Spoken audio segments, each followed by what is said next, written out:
I'll do my social post in a moment once I know we're live.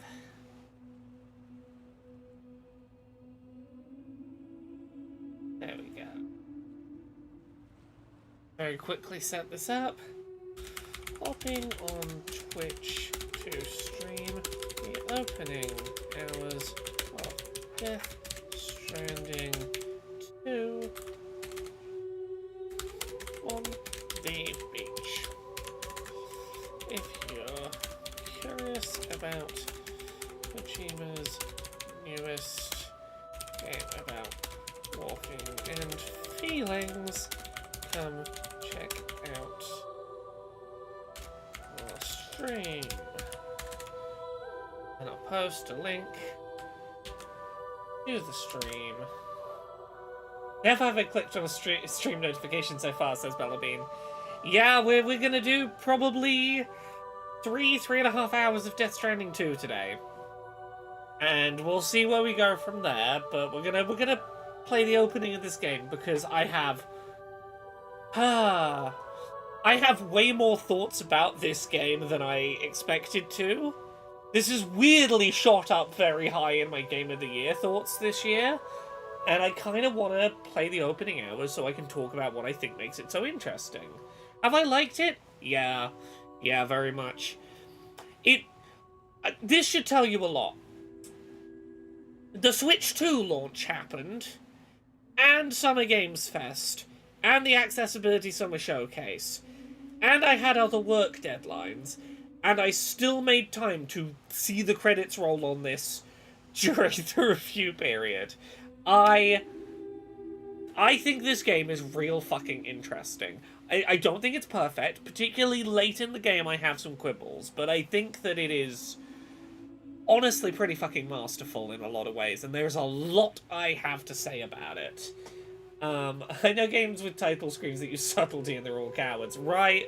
Absolute cowards. Right, you know what? Kojima got me with this one.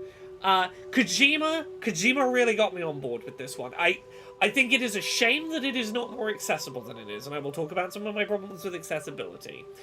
But narratively, I think this is the most restrained and interesting Kojima has made a narrative. Right. Oh, Tara, thank you very much for the 21 months of sub. Does the baby breathe through their skin? The baby does not breathe through their skin, to my knowledge.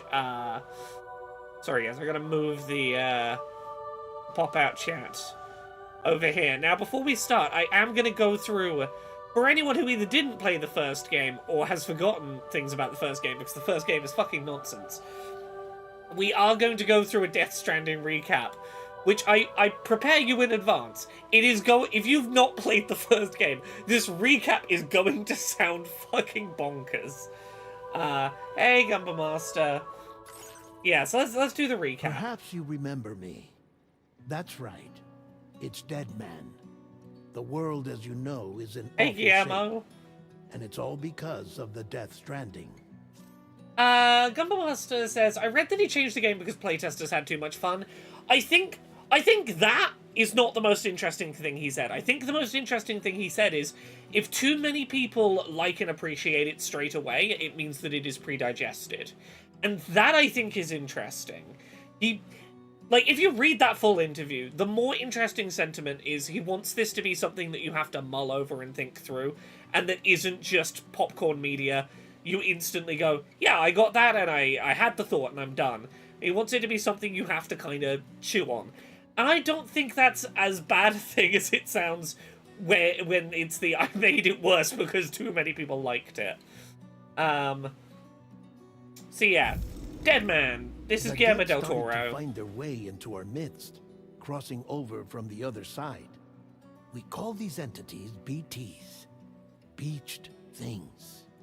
When they came into contact with the living, the result was instant annihilation. A void out, leaving nothing but a massive crater in its wake. Yeah, if you touch a ghost, it's like antimatter. Ghosts make nuclear explosions happen. But that was only the beginning. Strange rain fell from the sky, rapidly aging everything it touched. A phenomenon we came to know as timefall.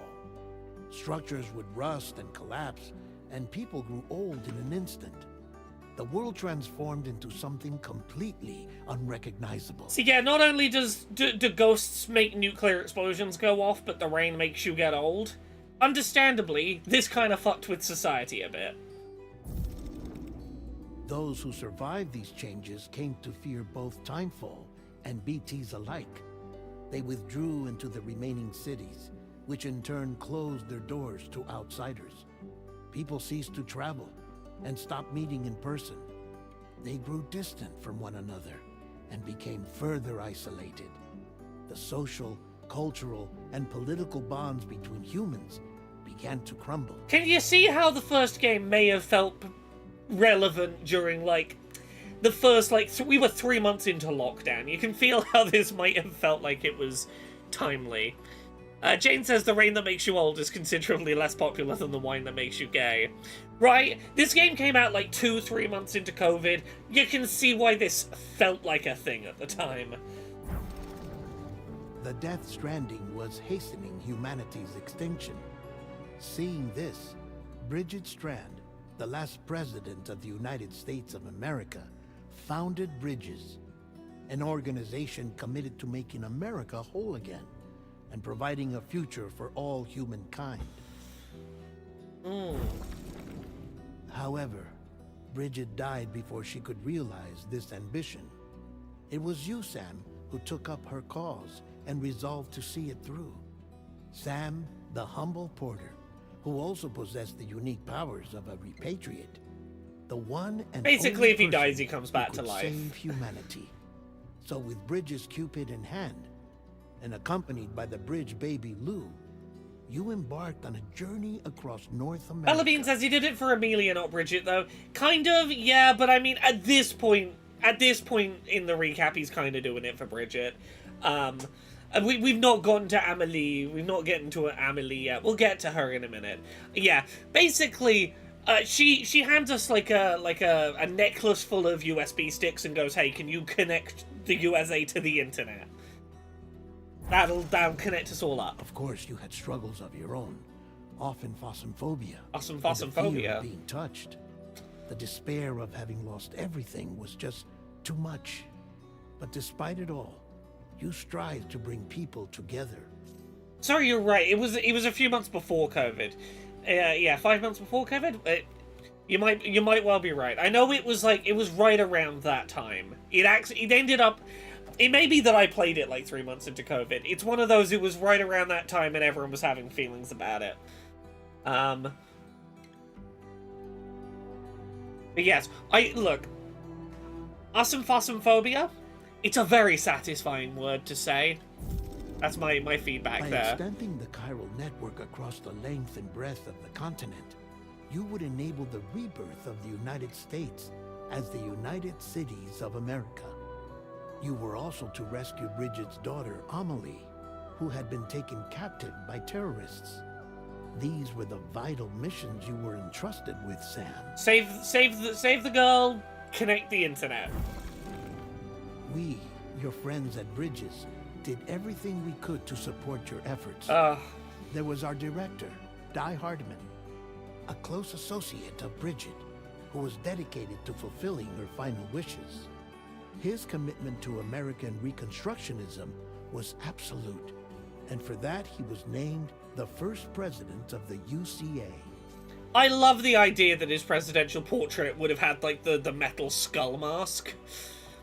I think if he didn't wear the metal skull mask in his official, like, presidential portrait, that would have been a waste.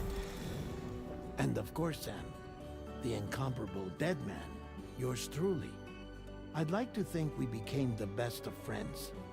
As you may recall, I was born from an artificial womb, and over the course of my life, was the recipient of numerous organ transplants.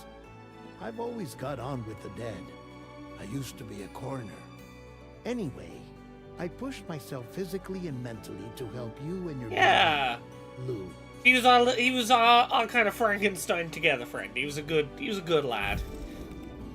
Mama and Lochna were twin sisters. As you may remember. You may remember. Skilled scientists who developed the Cupid which was essential for chiral network expansion. A personal tragedy caused the two of them to grow apart, but they've since reconciled, with both their souls residing in the same body. Yeah, if you didn't play the first game, don't worry about it. These two people are one person now. They kind of just hang out in one body together. Are we gonna brush over the personal tragedy? Yeah, a little bit. This recap... Here's the thing. This recap brushes over some stuff, and you know what? I think it's okay that it brushes over some stuff. A lot of the stuff that it's brushing over won't be super necessary information for the sequel. This... Honestly, like... If this recap hadn't... now it is important that it brings up Lochner and Mama, I guess. Like, it brings up just enough for what's gonna be necessary. Hartman. Every 21 minutes his soul departs his physical form, and for 3 minutes his body is clinically dead. During this temporary death, his soul is sent to the beach. That's why he knows more about the beach and the Death Stranding than anyone else. His knowledge proved indispensable in the execution of your mission, Sam. Yeah, he just becomes a ghost and goes looking for his family in the afterlife for like a few minutes at a time. He just goes off on a little stroll through the dead. Fragile. We're nearly there. We're nearly Leader wrapped up. of the private delivery outfit, Fragile Express. Exposure to timefall caused her entire body from the neck down to age significantly. It was the mark of a terrible betrayal. Higgs, a former comrade, used timefall as an instrument of torture, you see. To no surprise, Fragile was hell-bent on getting revenge. But after meeting you, Sam, she had a change of heart. I think Fragile gets a way better treatment in this game than she did in the first. I really like what they do with her character. Honestly, I really like what they do with a lot of the female characters in this game. Particularly, you know, characters like Fragile, who, you know, you can have some debates about some of how that character plotline was treated. I think she gets a much better treatment in this game. I just had a bath, and therefore my hair is trying to get everywhere while I stream. I'm just gonna misbehaving bit of hair. You can go backwards. Anyway, yeah. Say Nobody, thank you very much for the 52 months of sub. Yeah, this is just a recap of the first game. We're quickly recapping game 1 for anyone who needs it. Crossing the continent was something you had to do on your own, with only Lou for company, and with no end to the forces. You know, we'll get into the proper game in a second. BTs, unforgiving terrain and unpredictable weather, ruthless terrorists. The list goes on. A network error has occurred. Without a doubt.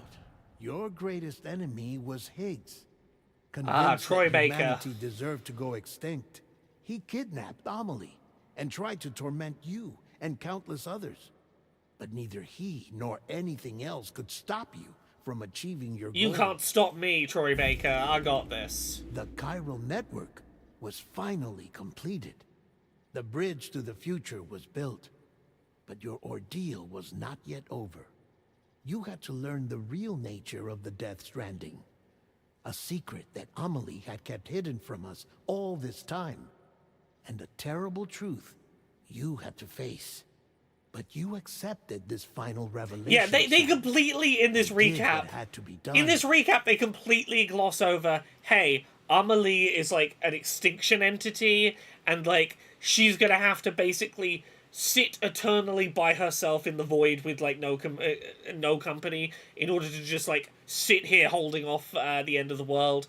And, like, that... Yeah, so you don't need to worry about that. There's a secret. Sam did what had to be done. America rose from the ashes. This is the important bit. UCA. And as the people celebrated your accomplishments, you carried out one final mission in secret. To save your BB. To save Lou.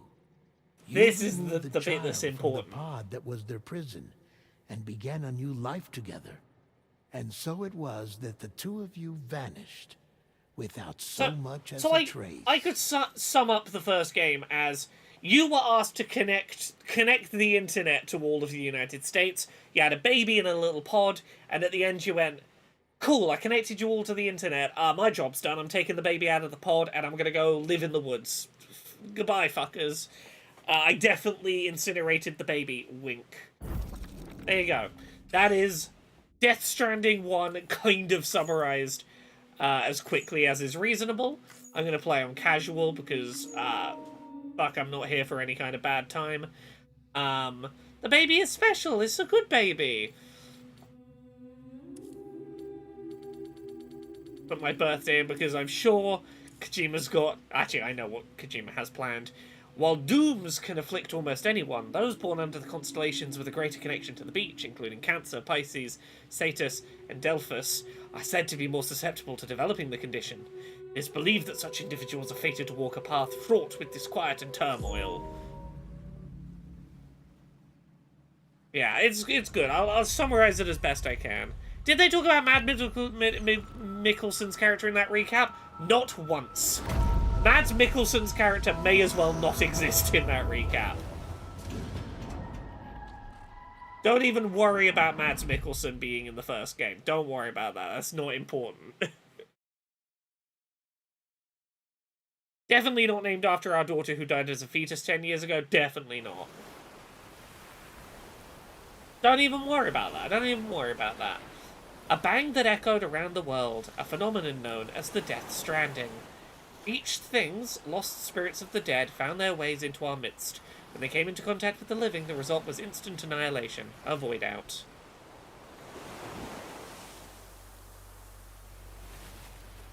Since most could neither see nor sense BTs, people lived in fear of them, withdrawing from the outside world.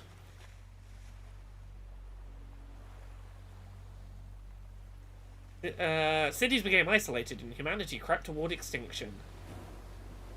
To unite what was left of America, a porter, Sam, forged a bond with a bridge baby called Lou, who possessed a special connection to the other side. We're getting a second recap. They're kind of doing another recap here. Together, they journeyed west across the continent and connected the people through the chiral network. It's kind of like the internet if it could do 3D printing, sort of. But on the day that the United Cities of America celebrated the nation's rebirth, Sam and Lou vanished without a trace. Though UCA officials attempted to track them down, the pair's whereabouts remain unknown.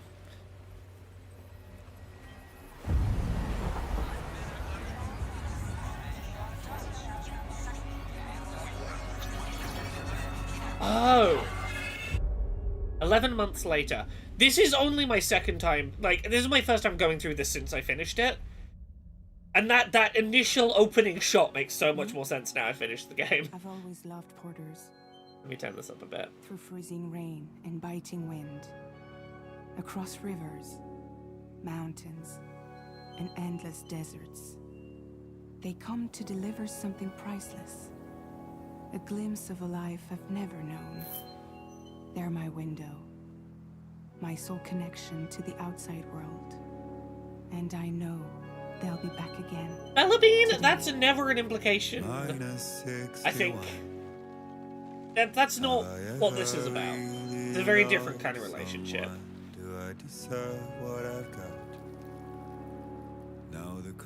Saint Nobody... not super important to the sequel. Don't worry about that.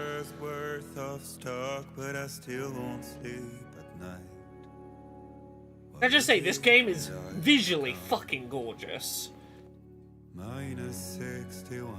Like, this video game is undoubtedly one of the best looking open world games I've ever played. It is quite gorgeous to traipse around this world.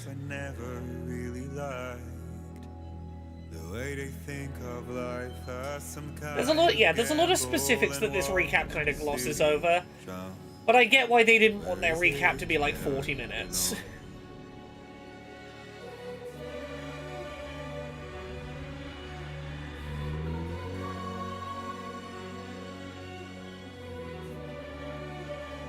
We're gonna go on big walks.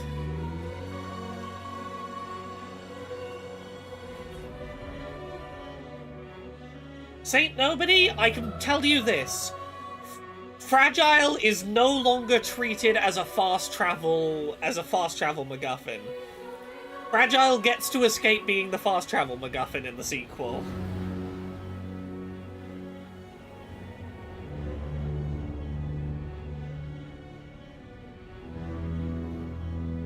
Fragile... you know what? Fragile is actively not the fast travel mechanic anymore, I'll tell you that. I'm Alex C. Thank you very much for the 23 months of sub. So, thing one I want to talk about with this game, genuinely, the father-child relationship between Sam and Lou, fucking beautiful. This game makes me believe Norman Reedus as a loving father so well.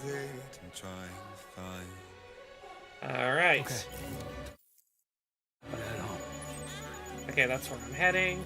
Can I force the game to log in? Can we connect to the internet, please, game? There we go, we're logged in. Sam surpassing Joel as daddy of the game universe is... Sam is such a better father than Joel. Maractus, again, Kojima avoids a lot of the pitfalls from, you know, Metal Gear Solid 5 and Death Stranding 1 are avoided here. I want to talk so much. I want to get through the opening of this, because I think that Sam Porter Bridges is everything as a dad that Joel as a father figure is not. They don't compare as characters. Okay, I'm heading that way.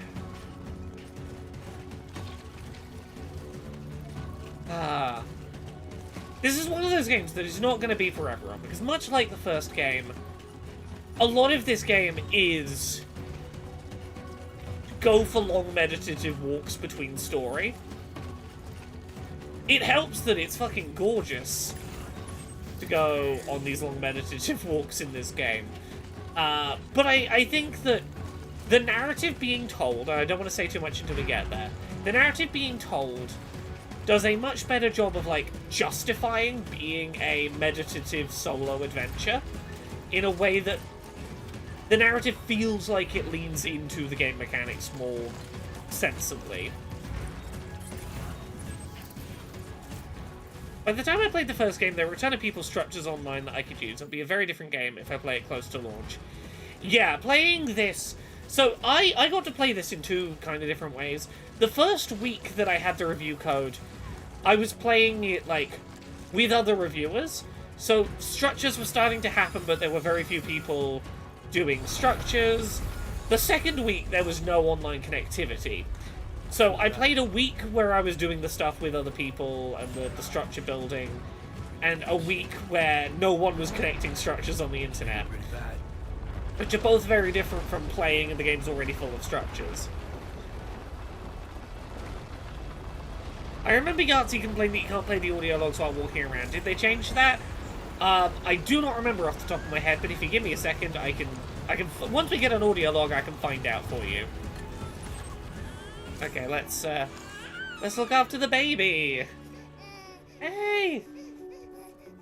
Hey, little buddy! Okay, you're all right.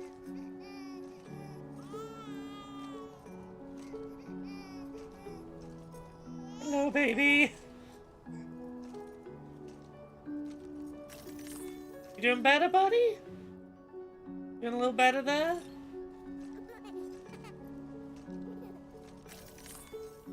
Okay, oh, that was a laugh. Okay, you're doing good. Let's go home and get you fed. Let's get you home, little baby.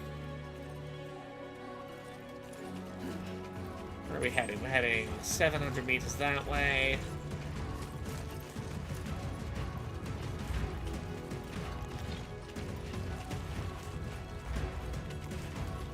A mandatory motion controls for soothing the baby? No. I've not turned the motion off, but you can turn the motion off and do a movement of the left stick instead. Gummabuster says, I remember Steph having a full-blown hatred of the BB calming mechanic. It's a far less common mechanic in this. It is less of a frequent thing to think about.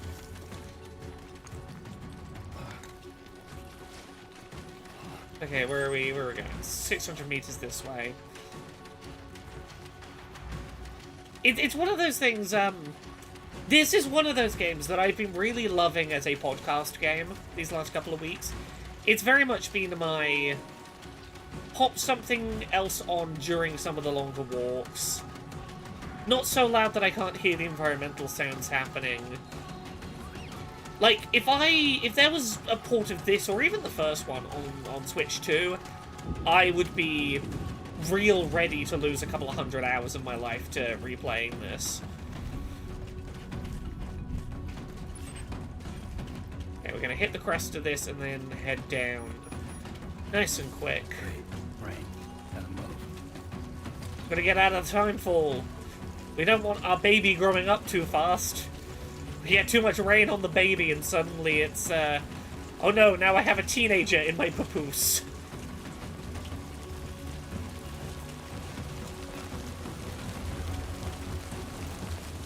This is one of those games that makes wonderful use of the DualSense. I very much appreciate the feel of the pitter-patter of rain on my controller. The sort of feeling of gusts of wind in the controller. Once again, not necessary, but it really adds to what is largely a game about doing long, big walks.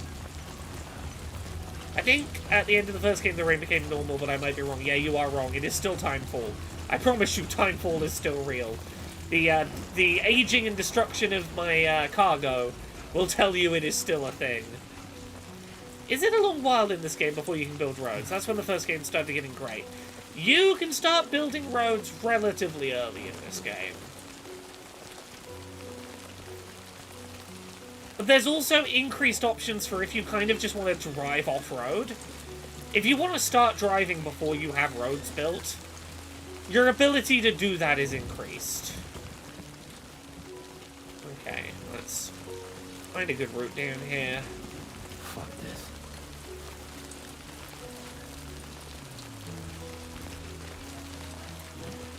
Okay, I want to be that way.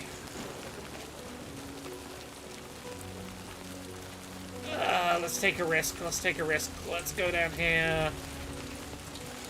Even though we're in the rain, I'm going to kind of diagonal angle it so I'm not going quite so straight down. The baby's like less than a year old. I think you could swear in front of the baby, okay, and not cause major serious problems. Okay, so we're... oh yeah, 200 meters. We're nearly home.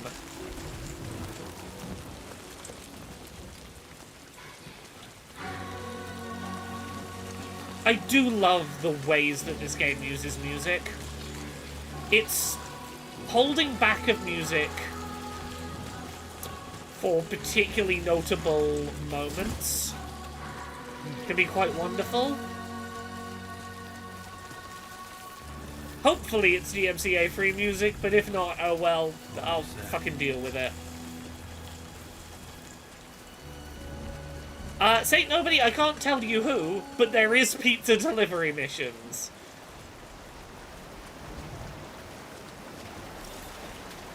It's time for us to build some kind of device. Let's make a ladder.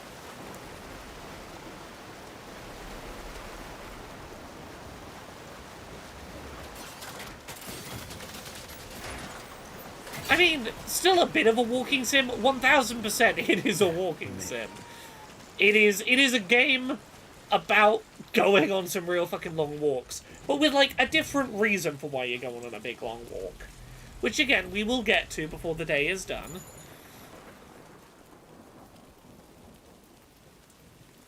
Look at the little baby's little coat.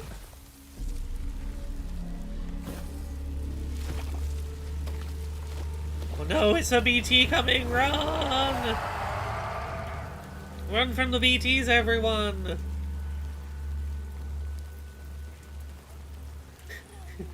Shoo! Yeah. Let me touch the ghost!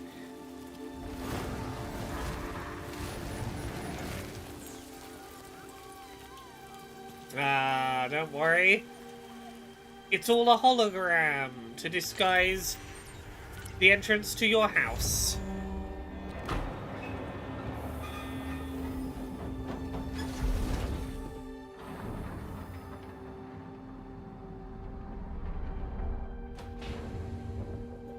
He's hiding in basically a storage shed hidden behind a fake ghost-haunted rock wall.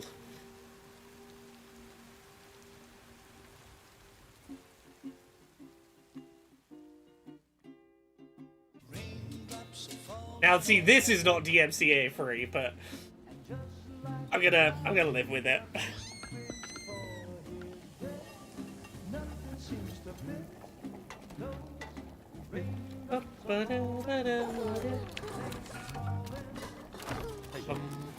Not bad, reporter. Not bad at all. This opening section, it's the little things that I really love about the way that Sam is portrayed as a dad here. Time for nom-noms, kiss on the forehead, photo wall of selfies with the baby. Come on, open up. Baby is drifting off, barely staying awake. You're like, nah, I gotta get you fed. Genuinely one of the, like, most just sincerely tender and sweet depictions of a parent, particularly of a father. Like, I don't know many dads in media that are shown quite the way that Sam is in the start of this, and I do think it's... the way that Sam's parenting is portrayed is lovely. He has little wings on his baby shirt, yeah. Oh, she does. Lou. I always forget the name Lou is short for, like, Louise. This is a feminine Lou. This is her. But yes, the baby shirt has wings.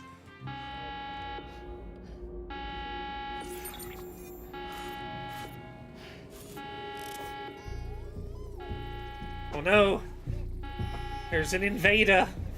There's an invader in the dad zone! Cass, don't worry. I played the first game like 5 years ago. I started drafting my review writing he, him for Lou. Took me a minute to remember what was going on. It had been a while. And let's be fair, babies are all kind of amalgam. You know, they're generic. Who's that?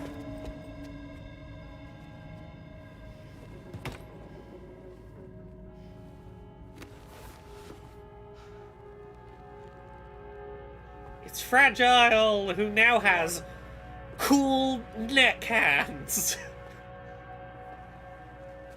Fragile? Were you cooking? What are you doing here? Been looking for you. I kind of fucking love the neck hands. Bellabean, don't worry. The umbrella is not what you think. She's not gonna be using it to teleport Sam around everywhere. I promise you. The hands are fascinating. I kind of love the hands. Wow. Lou's growing up fast. You two look good. Like a happy family. Let me turn this up a little. Here's a gift. The finest Carol printed diapers. Thank God. The way he says How'd you thank track us God down? really implies he was down to like the last one or two. Service now extends to the whole region. I let myself in with this. You can use Carol printers now too. Guess it's time we thought about moving. Maybe further south. You know, I'm surprised you used the front door for once. Yeah, I really thought he'd been on something reusable. You know, if he was going to be Overdoing off the it left grid. me with some kind of syndrome. They call it jump shock. Fragile can't fast travel jump anymore. For everyone worried that Fragile was going to be our fast travel thing, we abused fast travel so much in the first game, she now has fast travel shock and can't do it anymore. Thank you, but no. I should get straight to the point. Let me turn this up further. Business, huh? I mean, for a moment there, I thought maybe you wanted to catch up. I have a job for you. Take it, and that whole mess over how you left bridges will be wiped from the record. You won't have to live in hiding anymore. What about Lou? That's a little more complicated. We're talking about a bridge's asset. Fuck you, I have to fragile. work it out. Sam, you brought America together. Helped it be reborn as the UCA.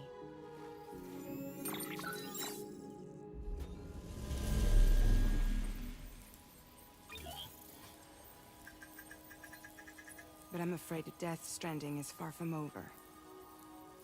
Humanity is still in danger. Still on the brink of extinction. Don't act like you don't see it. A lot of things changed after you went off on your own. Especially within the UCA. Welcome to your summary of why there needs to be another game. Why needs are being reset and your characters are separated up again. Bridge is no longer Not quite a tardigrade plushie, it's something called a crypto bio, but basically the same thing. distribution network. They withdrew once things were up and running. So your friends and co-workers all went their separate ways. And that's not all. Die Hard Man is not the president of the UCA anymore.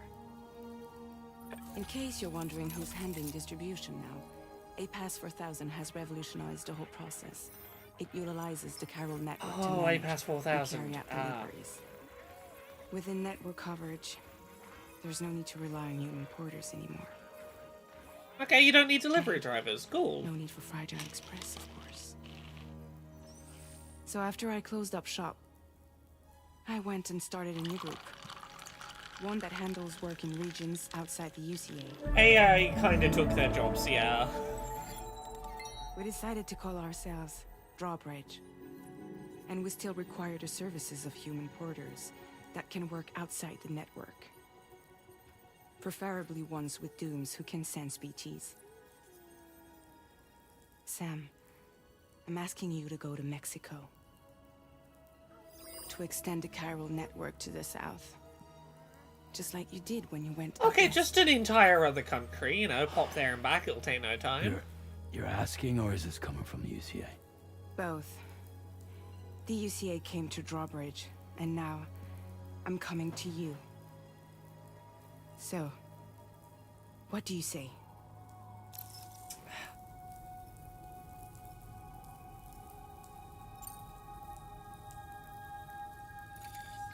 Chiralium contamination is severe. Some areas have it worse than anything you experienced back Yeah, in the why UCA. me? The timefall storms are growing more intense as well.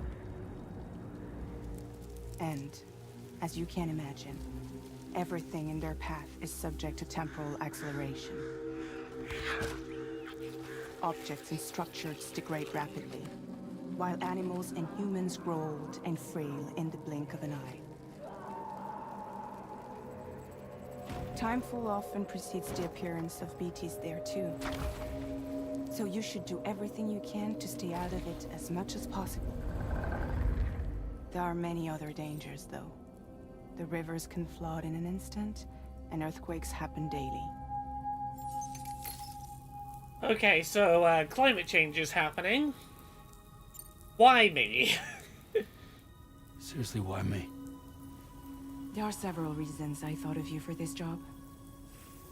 Deadman, for one.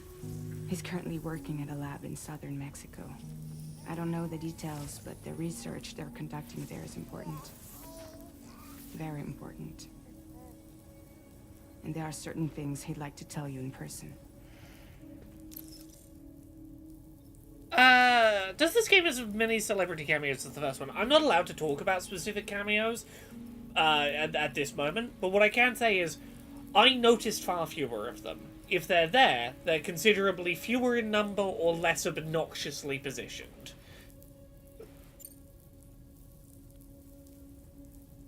Well, that was one reason you got more. Yeah, I why? do. Hey. And this one's serious. There is some BT territory near that lab I mentioned.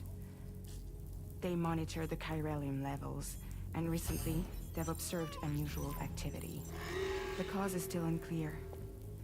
But they seem to think there's a good chance a massive BT is Okay, headed so their there's way. we gotta go talk to Deadman, If but they're also right, there's a boss fight Then I to want you do. there. ready to kill it before it kills them. We can do that. How hard would Don't that be? forget, Sam. You were the first person in the world to ever take out a BT. But now I have to do it forever, do I? Can I ask you something? It's Guess that Mexico. makes sense. Something's still bugging me. What? All this talk about extending the network into Mexico. Isn't the UCA basically expanding their territory? This is one of my favorite questions this game asks a couple of times in its opening hours. Essentially, if the chiral network, the 3D printing internet, basically is owned and operated by the United States government, is it colonialism for us to go hook up Mexico to the America internet? Taking control? Claiming it for their own? Sam, it's not like that. They're not trying to take over the world. They just want to link up in areas with the chiral network. Like the internet before the Death Stranding. Public infrastructure to connect people. Which is why, instead of turning to an established government agency like Bridges, the UCA contracted a private organization, like ours, who then decided to employ the services of a freelancer like yourself. Yeah, this is not going to be the only please, time this game Sam, asks this question in different you ways help in us its out? opening hours. I think it is one of the more confident questions that it asks. Now, I'm going to tell you what happens if you click I won't do it, because there would be no game if you clicked it. And I would show you if it was anything interesting. If you click I won't do it, it rewinds to Fragile first arriving and explaining to you what's happening and then asking you will you do it. And then if you click I won't do it again, it loops a third time and it doesn't give you a button for I won't do it. It is one thing I will say I think is a bit cheap. I think if you're gonna have that button there, you should have like a little 3-minute alternate ending where like you don't do it and the game ends right there. You know, something to go. We recognize your choice. You kind of need to do it for the game to go on though. So I want to make it known that Sam does not want to do this. I would play Sam as trying to reject this. We'll see. We'll see. Yeah, all right. So you'll do it? Uh-huh.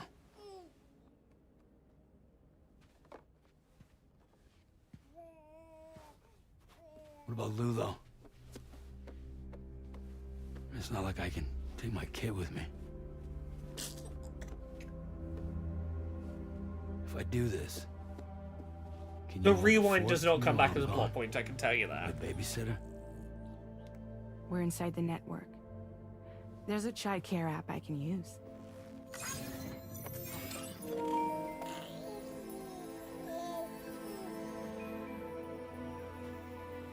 Okay, if I'm gonna trust my kid with It'll be anyone, fine. it's you, Fragile. The lab is only a few days away. I promise he'll be back before you know it. Look how fucking sad he is to leave his kid. Link up the region as you head south. And come home safe. You can see on his face how much he's just fucking heartbroken to not be around his kid. It's like it's been like a year. This is the first time I haven't been here with my kid, and we're leaving Lou with Fragile. Yeah. Don't worry, it's only a couple of days. We'll be back. Don't worry, this is not the end of the good dad content. Don't worry, there's more good dad content to come. Even with Sam going off on a Faster on Wheels, I agree. Positive masculine parenting. Oh, I gotta turn this down a bit. Yeah, there is a lot of really good positive masculine parenting content in the particularly in these opening hours.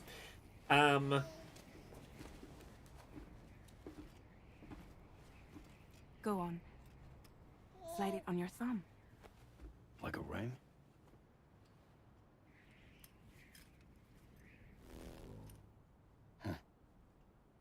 Try sticking your thumb out.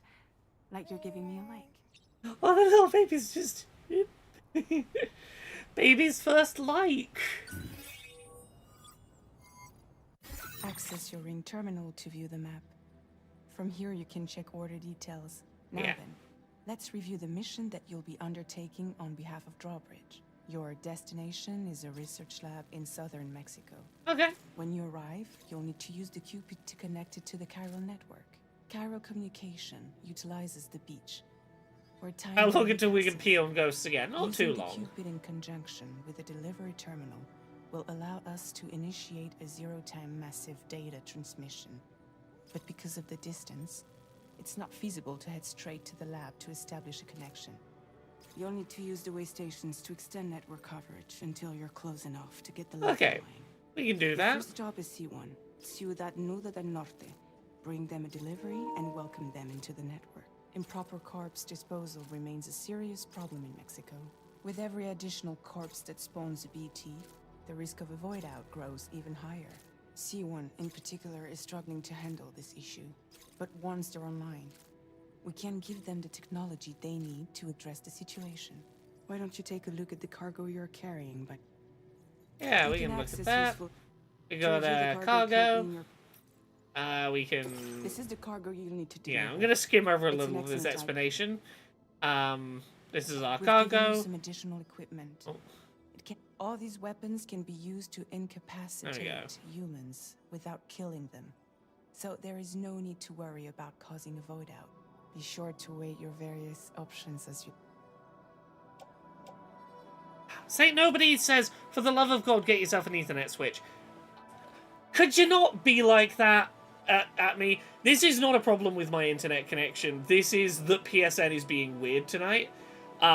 This game has weird issues with connecting right now, and this PSN in general is being a bit weird tonight.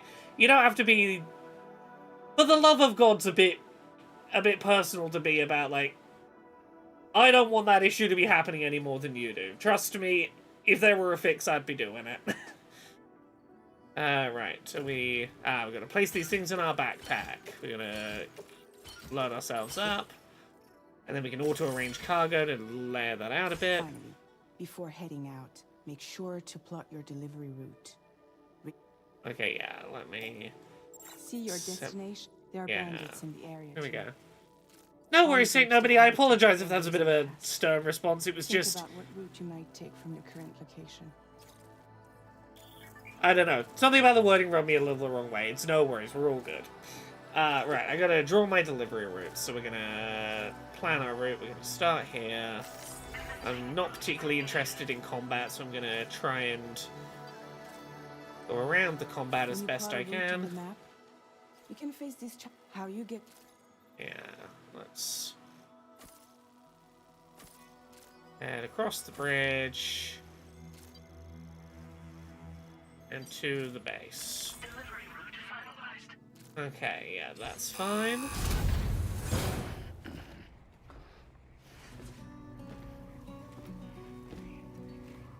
Kojima's messing with your internet connection to make the game more immersive. Just completed.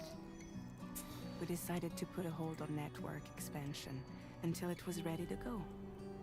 Like last time, you'll be using it to welcome people into a whole new world. Oh, Lou.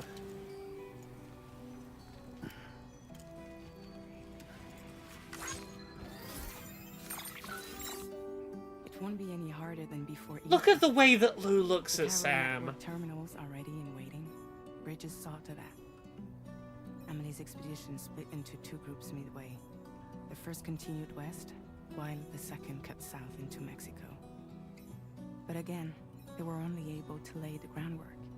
I think supposedly it's a Until we birthmark, bring not a those terminals tattoo. online with the I think Cupid, it's meant to be a the birthmark. network can't grow. I mean, I had slow connection speeds with the Switch 2 in my office because it's not in a great... My office is not located in a great position connected to my Wi-Fi router, but also I'm in rented accommodation, which means I have limited options for Ethernet, and my options for Ethernet are realistically to run something called a power line adapter that runs the internet through the mains electrical wiring, which is great, and at some point I will get around to getting one with multiple Ethernet ports on it, but right now I have a power line adapter that has one Ethernet port, and I use it for the work PC so that the work PC can stream at decent speeds while being in my bit of a Faraday cage of an office, so I kind of have to just deal with the fact that this office is close enough to my Wi-Fi to connect and to play online games, but not fast close enough for particularly fast download speeds, which is like not really a problem. It doesn't really impact most of the time. Slow download speeds might be a little bit of an impact on a day like the Switch 2 launch. 99% of the time it doesn't really matter. So that's why I'm not that fussed about it. I have a setup that works for doing the thing I need to do. Baby's first time grub. No more baby food for you. No, Lou's only 11 months. Still more baby food for Lou. Let you get fragile any trouble, I'm gone.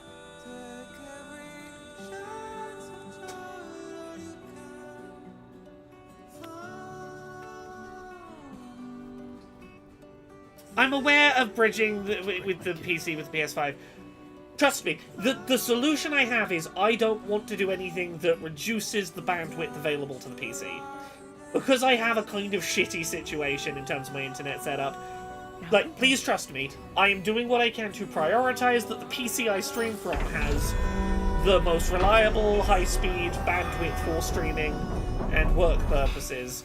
Other things, I know I could do other things, I don't want to risk the setup I have by fucking with it too much. Anyway, absolutely beautiful interactions between Sam and Lou there. Didn't really want to talk over that, but there we go. The wings on the outfit are fucking adorable, right? So here we go. Just a quick trip to the south of Mexico. That's all we gotta do. Quick trip to the south of Mexico. We'll be home before you know it.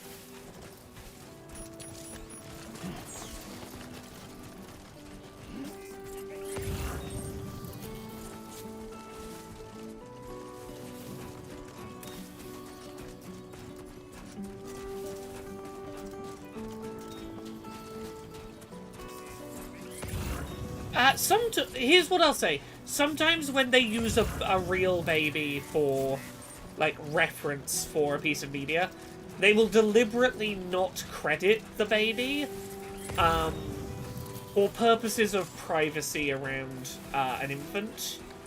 Like, that child is not old enough to consent to being named as the baby from Death Stranding. You know. Okay, let's follow the line. Let's follow the line a little closer. Yeah, like, the TV show Bluey, for example, is one that has, like, a cast that involves some child actors playing very prominent roles that are not credited in order to allow those children to have a relatively normal childhood. Do we get to video chat with the baby while away? Come on, Sammy boy. I'll leave that for when we get to our first stop. We'll get to our first stop and we'll see how do. Actually, you know what we can have a look at first, just to really sell Sam's parental vibes. Let me have a look here. Is it special sound service? Is this what I want to be looking at? We can look through Sam's camera roll. Look! Look at his little photo roll. Look at him with his little baby photos.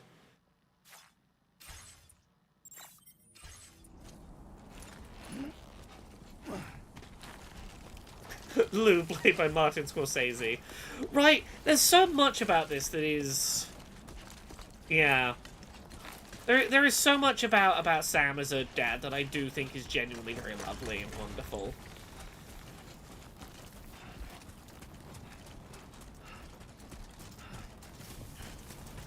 Okay, how far do we have to go? We are going... about 1,000 meters, okay. What I would really like to do is do the journey to the entire journey to Dead Man's Lab at the south of Mexico on today's stream.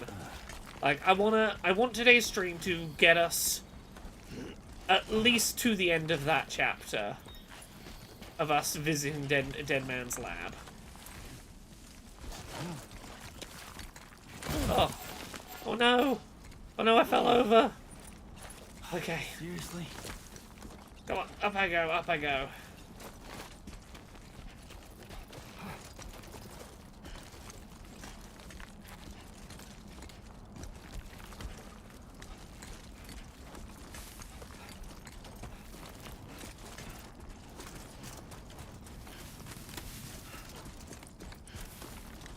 Die Hard Man says buy S rank. Yeah, look, my personal playthrough is one thing. I'm The skin on my teeth. I'm not that fussed about an S rank on stream. Also, as long as I make some container repair spray, you know, I can get that S rank back. You know, it's not that gone. Sorry, was not expecting Die Hard Man to pop up in chat, but there we go. This is the joys of playing well on stream. You get stream attacks. The joyous activity of, oops, I was paying attention to two things. There should be an equitable photo album you use to show photos of your baby to NPCs. Right? I would give anything for this game to have a show NPCs photos of your babies button. Just... oh. An enemy spotted me, did they? Okay, well, I'm gonna keep moving.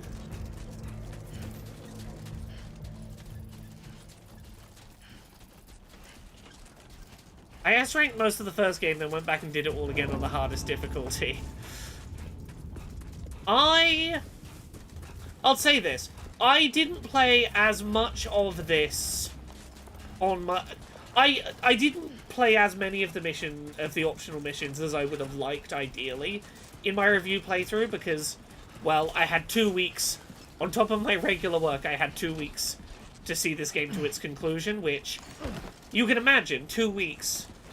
Not a lot of time if you want to be, like, 100+ hours perfectionism completing. I saw the credits roll, and I've gone back and started, like, working on missions I didn't do earlier. I've gone back to do them. But I am certainly far from that level of completion during the a little less than 2 weeks I had available to be on this.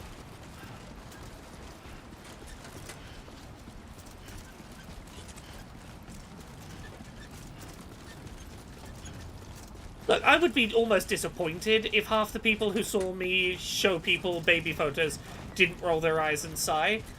You know, that's sort of the point. They're gonna be exasperated, but you don't care. You're gonna show them the baby photos anyway.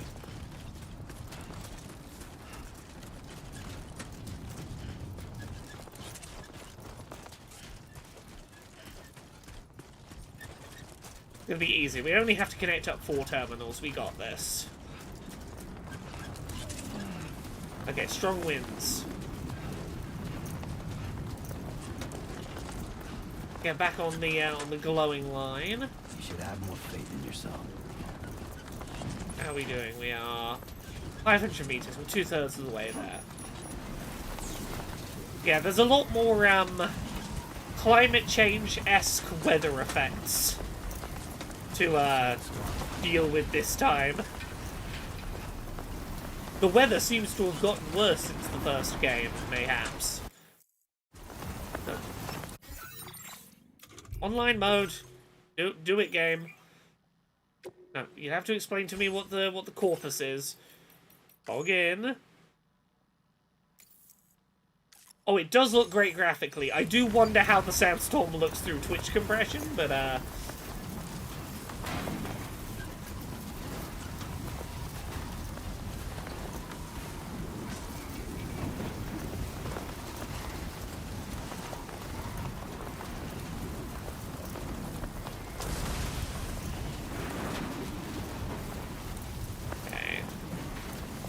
the online mode do? So, a big feature of the first game that returns in the second is working with other online players to build things in the world that will be useful for everyone.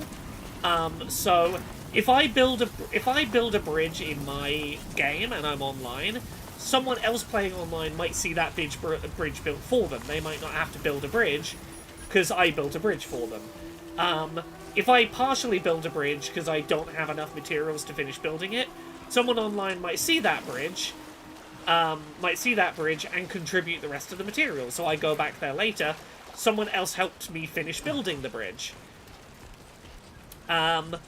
Basically, the online mode is about people working together to make this world easier to traverse for the people that will come after. Okay, this is location number 1 of 4. We're a quarter of the way to Dead Man's office in the south. Nice and easy. Mexico, pretty tiny country, all things considered. We've got 123,000 people living underground at this base. Right, it is quite a lovely little concept. You will see things like, let me find this. Social strand service, is it this? We get little social media updates from Fragile about how Lou is doing. How does it feel to be back out there, Sam? I'll try to use the SSS to keep you up to date with everything over here. Lou was having fun playing around just a while ago and is now fast asleep in Dreamland. I'll send you another message soon, which you can check out on your Ring terminal. And don't worry, I'll take care of Lou. Yeah.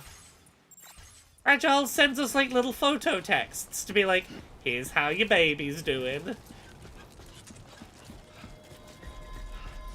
Mr. L says, I've been told it's a radically different experience playing the game in the early days versus now because of that. I agree. I think that... I personally think that playing Death Stranding and its sequel close-ish to release is a fundamentally different experience to playing them later. Playing them later, you are benefiting from work done by people who came before. Okay, oh, only 2% damage. That's fine on casual. Oh, East Demon? No worries at all. I don't blame anyone for whom this is not their thing. You must be Sam.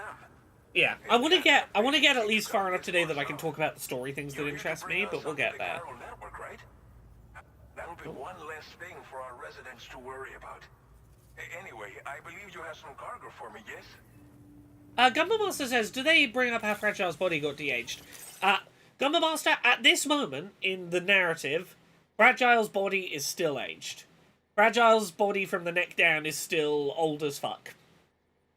If you've seen, like, a trailer that has implied otherwise, yeah, that's a question for later, but at this moment, Fragile's body is old as fuck.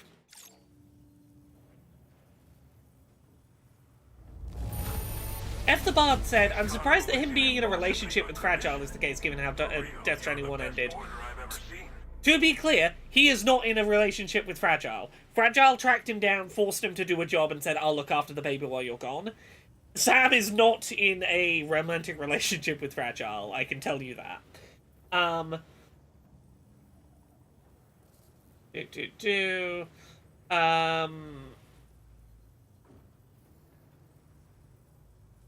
Yeah, there we go. It's just like everyone says. You're a man that people can rely on. I couldn't see it on my phone. I mean, she was covered from the neck down and wearing gloves, so you wouldn't see her body being aged. I don't think we saw any of her body that wasn't the time...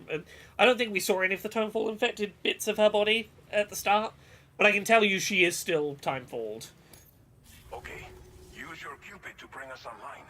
The Cairo gateway you brought us should allow us to establish a connection between Mexico and the UCA. And with state-of-the-art tech at our disposal, we can finally solve a lot of our problems. Nah, I think she just likes the neck hands because they're cool. She wants extra hands to help do shit. I can't say my neck is where I would want extra hands, but I could go for extra hands. I can think of times they'd be useful.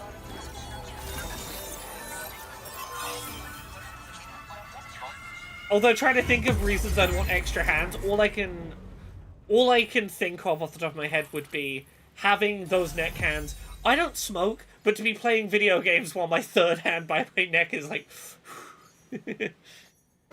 Right, snack time with extra hands.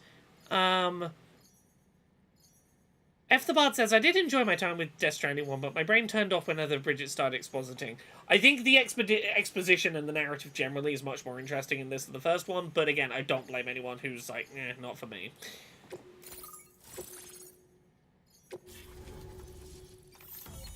Chiral network coverage successfully expanded. Commencing data collection. There we go, we hooked up the internet. Your current porter grade.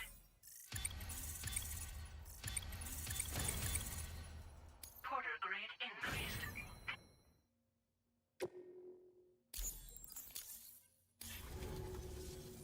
Chiral network connection confirmed.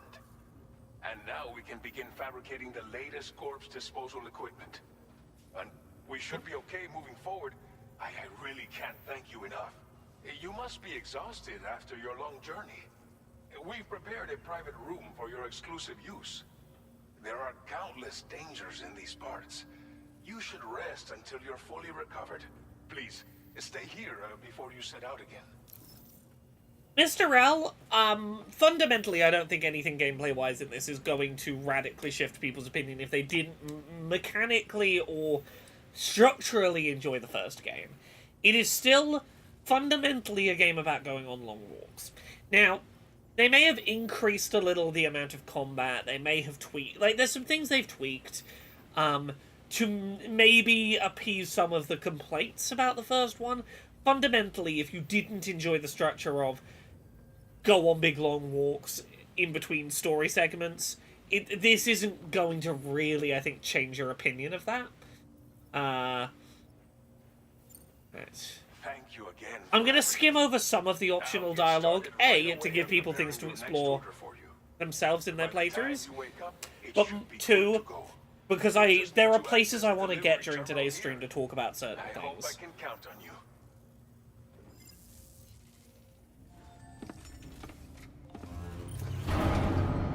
Cass, I can't even begin to imagine why my streams might have some people with janky bodies hanging out in chat. Can't imagine what I could have done to attract that kind of audience.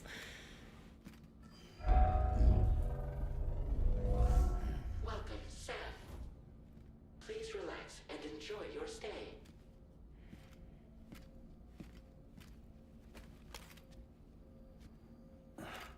A famous hater of accessibility, me. Can't stand the stuff. Make games less accessible. You know, my famous catchphrase. And before we do anything else, I wanna... How do I do this? Oh, okay, I have to go use the toilet first. I wanna go change the artwork in my private room. Because you know what the first thing I did in this game when I had the option to change that artwork is? You can put one of the photos of you and Lou up on the wall. So whenever you're staying in a private room, you've got a picture of you and the baby up on the wall. It's adorable, and I know exactly what photo I'm going to put up on the wall that I think is really cute.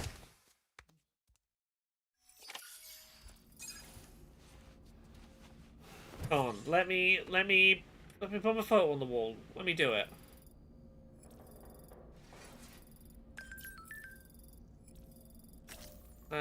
Our facilities. Oh, no.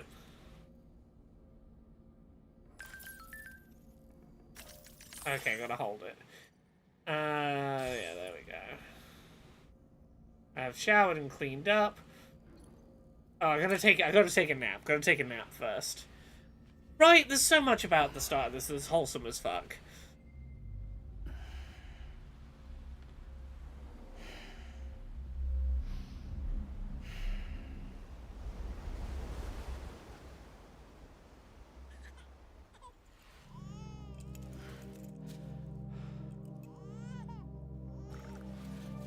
Time for some separation anxiety dreams.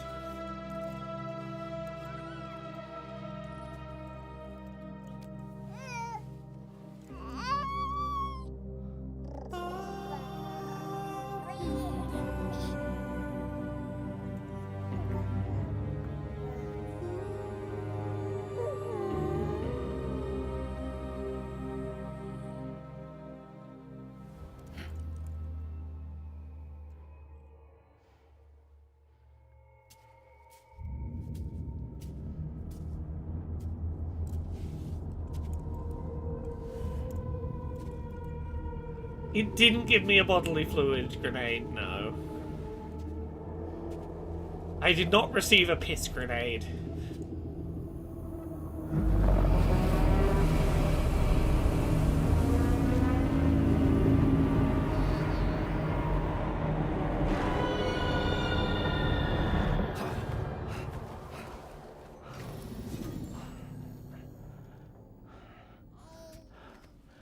Lou. Are you alright? Yay! If you're worried about Lou, don't be. I'll admit, this stuff is pretty new to me, but the app has been a big help. Figuring out why a baby's crying, getting the milk just warm enough. It's had the perfect advice for every situation. Hi. So, how does it feel to be back in the saddle? Work's same as it ever was. It's the first time I've been away from Lou. We're fine. Yeah, Sam's not fine though. That's the problem. Sam's not fine with Just focus on the road. being away from Lou.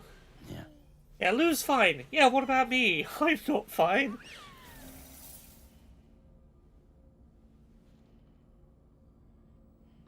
Look at this sad little bean. It's my emotional support baby, right? Blood volume and stamina at optimal levels. No irregularities detected at this time.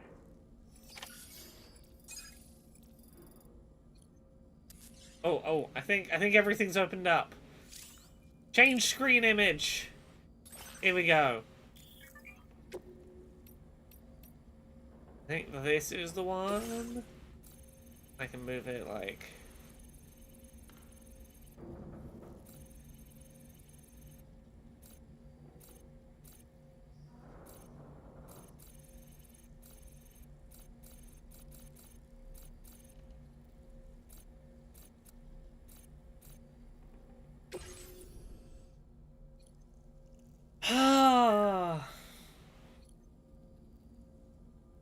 Him and his baby up on his wall, so he can see the baby when he's on the road.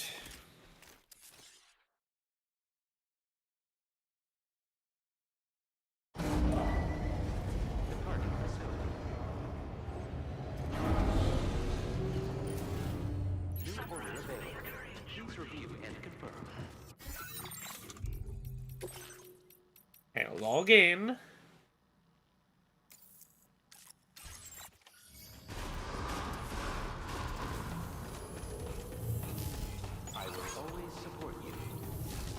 Yeah, you'll sometimes notice like signs and things that people have left around.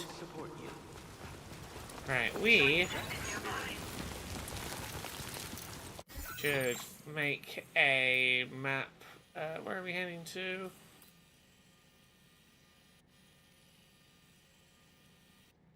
Oh, I need to go accept the thing from the terminal, don't I? Yeah.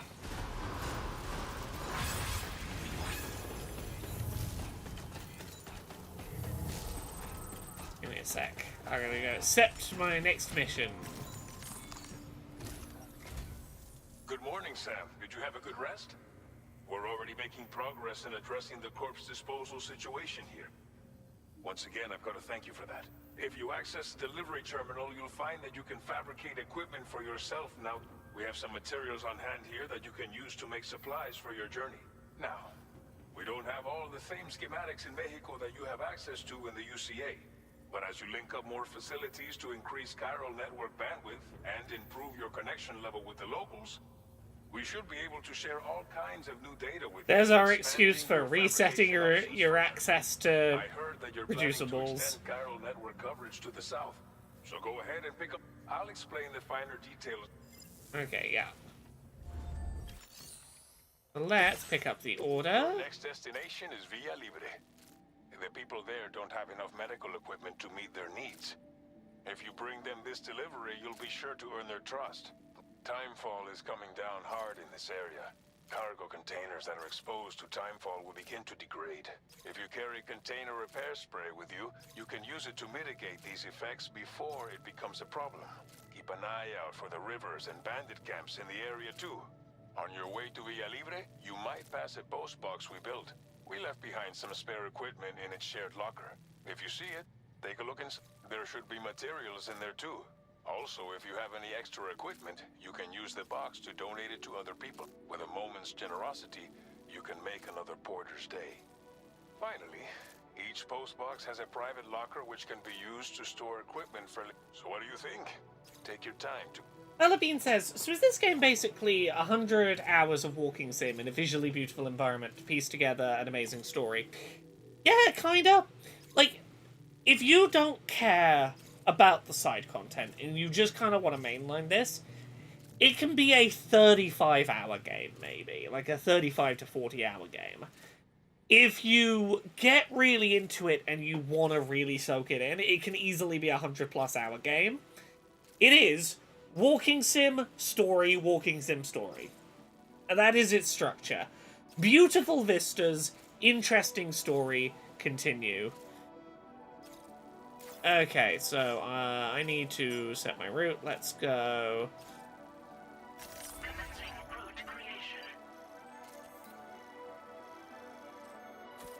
Go the long way around because I don't feel like fighting on the way here, ideally.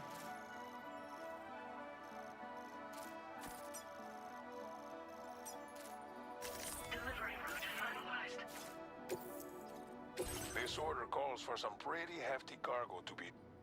As I said, Eth Demon, it doesn't have to be your Every thing. piece of It is So think is it run out of stamina not halfway gonna be through for delivery, everyone, you know. And Okay, so I'm gonna... This is the equipment I have to take with me on the journey. For your delivery, when everything is in order. Yeah. Saint Nobody says, I was north of 200 hours in the first game, maybe closer to 300 because I want to do everything. I wish I had the time to put 200-300 hours into this, because I could see myself being that kind of person for this game. How accessible is Death Stranding 2 been so far? I can show you the options that are there in a second and talk about the big one that's missing. Give me 1 second to calibrate my, create my equipment. Let's get some container repair spray, a couple of blood bags, an additional assault rifle just in case. And I'm gonna have to put this on myself. This is probably a bit much to be carrying, but we're gonna auto-arrange. Yeah, we can live with that. A new feature has been... Customize my backpack. You know what I'm doing in my backpack?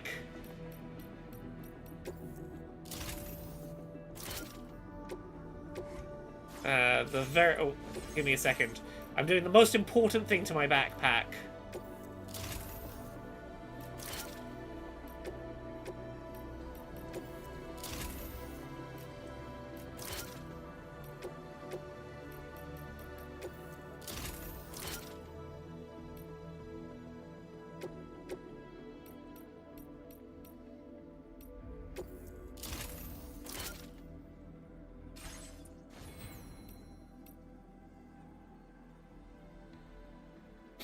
The most important thing.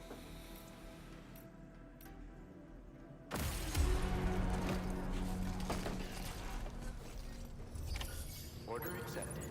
Thank you. We now have the boob backpack.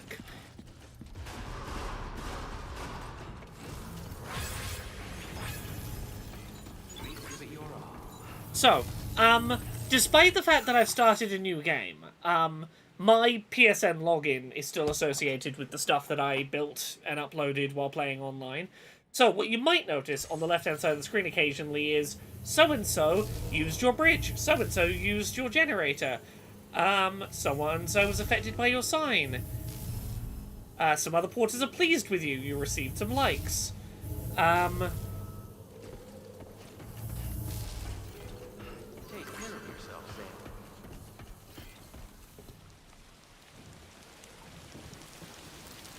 Yes, the plus and the minus do help you spell boo.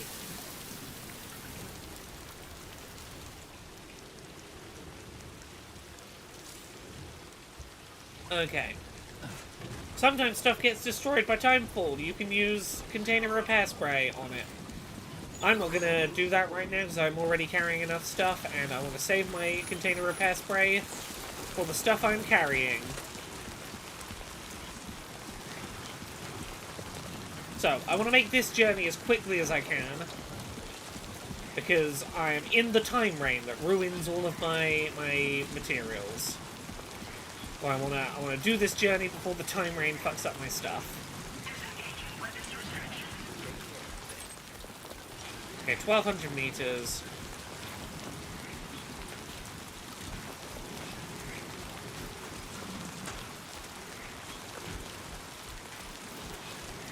Fucking around during the time rain.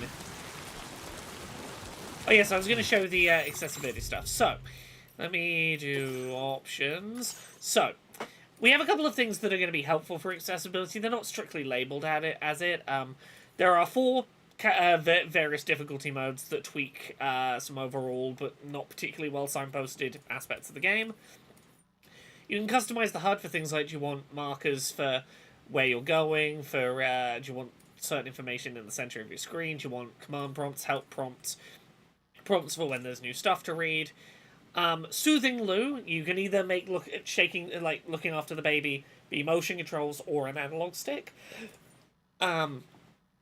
Readying weapons or sprinting can be changed from holds to toggles and back and forth. There's aim assist, which defaults to being on quite strong. Control sensitivity for things like keeping your balance, the minimum amount of time you have to do a hold, press a button before it becomes a hold. You can auto-center the camera behind yourself if you don't want to use the right stick to handle the camera. Speaker names can be turned on subtitles, but you can't otherwise tweak the subtitles. You can prioritize performance if motion sickness happens with inconsistent frame rates. The big thing is, to not fall over, you'll often have to hold down L2 and R2, particularly when climbing. They're kind of useful, they're important button holds. You can't turn those off or turn them into toggles. You have to hold those buttons down, and sometimes when, climbing up or down a steep mountain, you're basically going to have to keep them held down the whole time.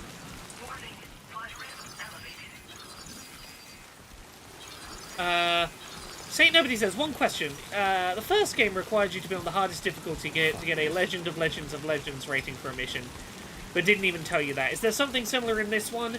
I didn't play on the hardest difficulty, but I would assume yes. There would be better people than me to ask that. I've never been a person for playing the first game on the hardest difficulty. Even when I played a lot of the first game, I didn't do it on its hardest difficulty, and I wasn't that fussed about the ratings. I just wanted to see all the content and keep walking around. Yeah, it's the biggest issue with this game is it has a major mechanic around held buttons that is going to be an issue for some players, and there's not really much getting around that other than going, yeah, that kind of sucks.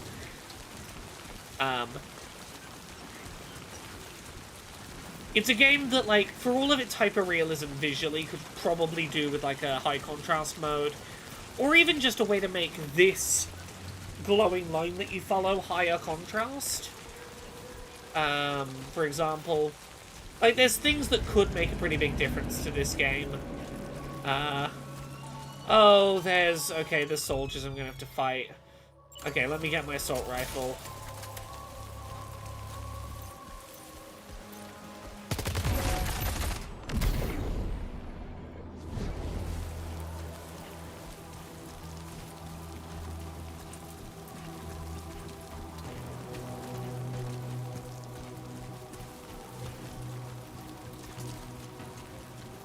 Okay, free container repair spray.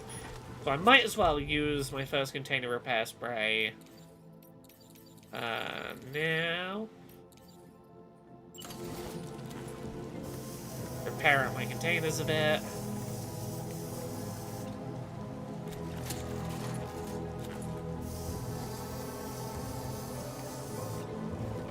Let's grab another of these. Playing on the hardest difficulty in the first game wasn't too bad if you already unlocked everything and just switched the difficulty to reading missions. Yeah, I can see that. It's not a thing I would want on my first experience of this game. I don't think the narrative benefits from being slowed down the way that trying to hardest difficulty chase would necessarily benefit. Okay, there we go.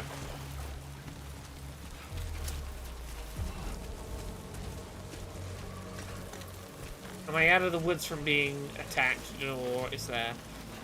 Okay, there might be enemies a little further ahead here, but we...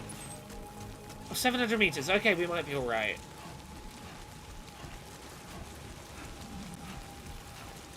Yeah, this is not a game I come to for the combat.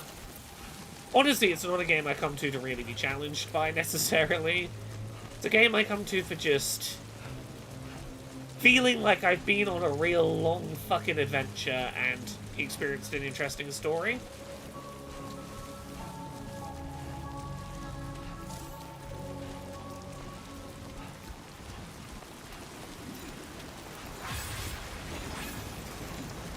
Oh, some people use my bridge and my generator. I didn't know this. I'm kind of happy that I'm getting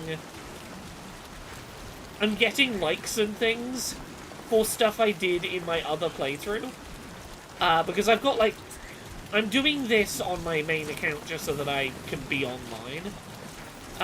But, you know, I'm not currently in the save that I built all those things in. But I'm glad the game's still giving me credit for having built them.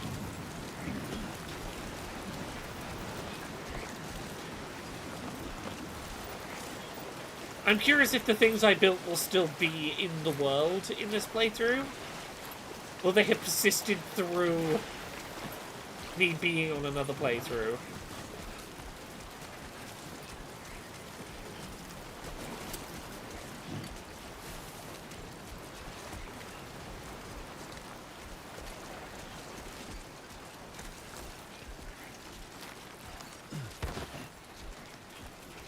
Where are we? 400 meters. Here we go. We're coming up on location 2.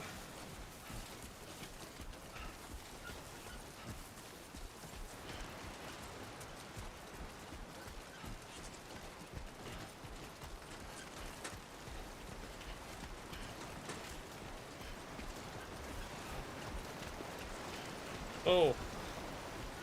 Don't fall down there, Sam. Okay,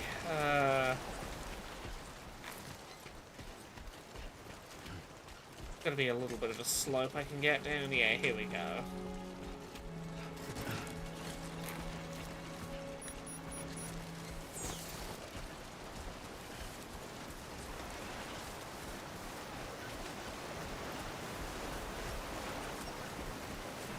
Yeah, at this moment I don't really have the tools to build the stuff that's gonna help me to deal with rivers, so I'm just gonna have to wade waist high through one and hope I'm okay. There we go, there we go. The rain has ceased. Ah, beautiful day. Beautiful day.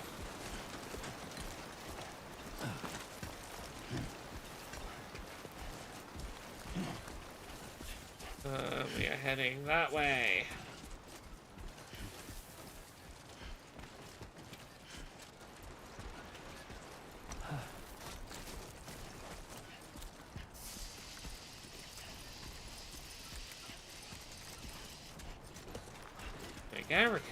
Repaired the cargo that we are trying to deliver. We deliver it in pristine condition.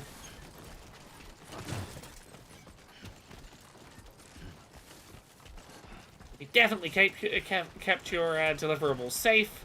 We didn't let them get fucked up and then fix them like around the corner before handing them over. Spray don't be broken paste on them.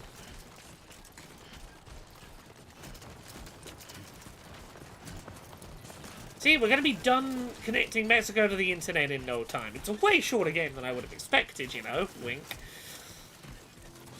Do the whole of Mexico in what, like an afternoon? Like, no time at all.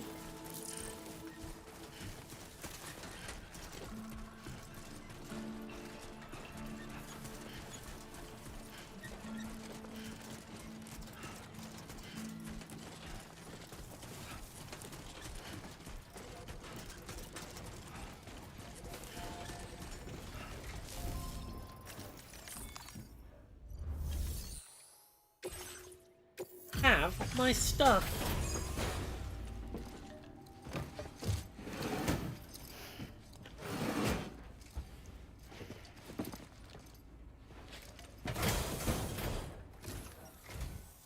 You are Sam, right? Did the timefall give you a lot of trouble? Thanks for making the trip. Allow me to assess the condition of your cargo.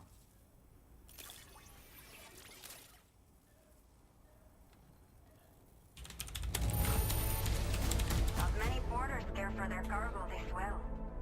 But that is why you are the best.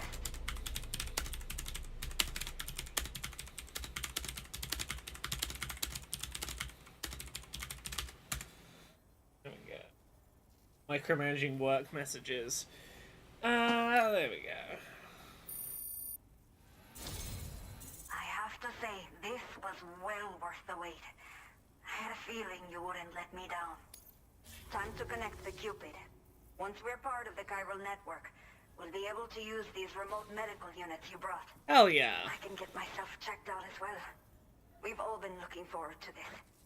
So go ahead and link us up.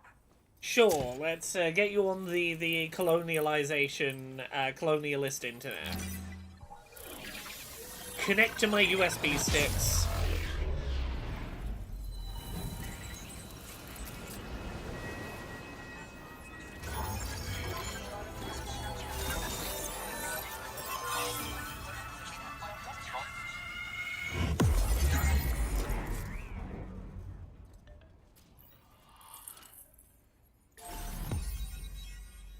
Look at this, we're getting Mexico done in no time.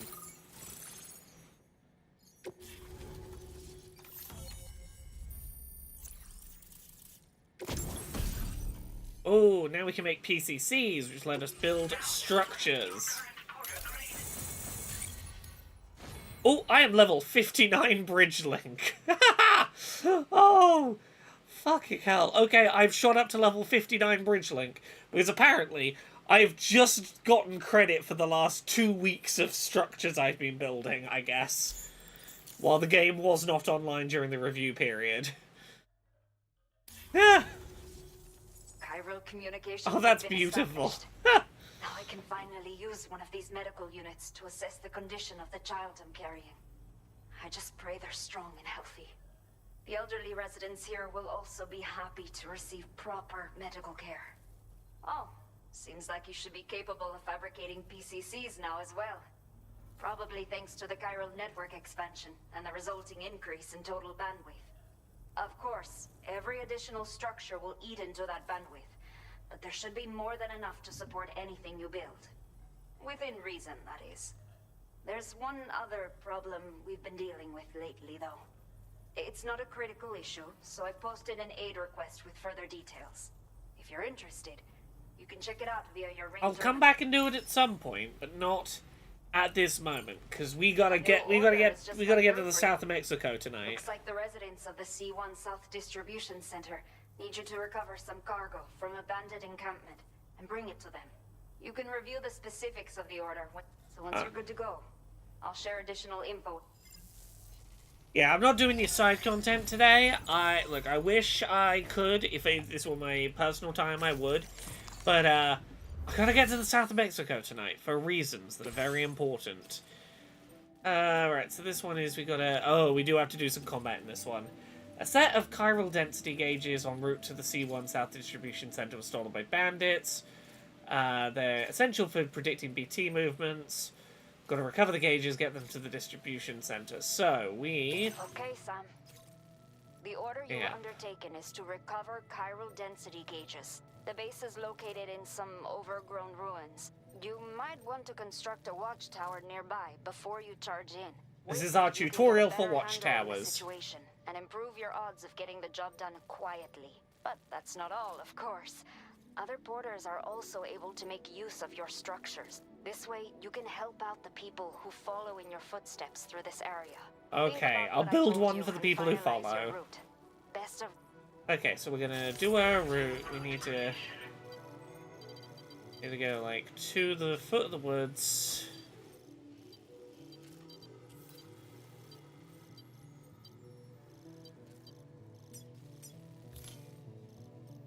And like here.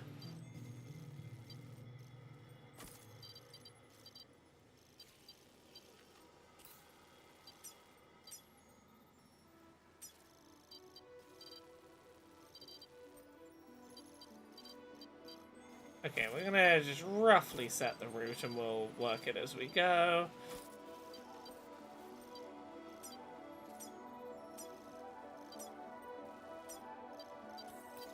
Then we need to get over this way, so we're gonna go. Delivery route finalized. No, we're continuing the route to there. We're gonna need PCC. I'm gonna auto-arrange the cargo.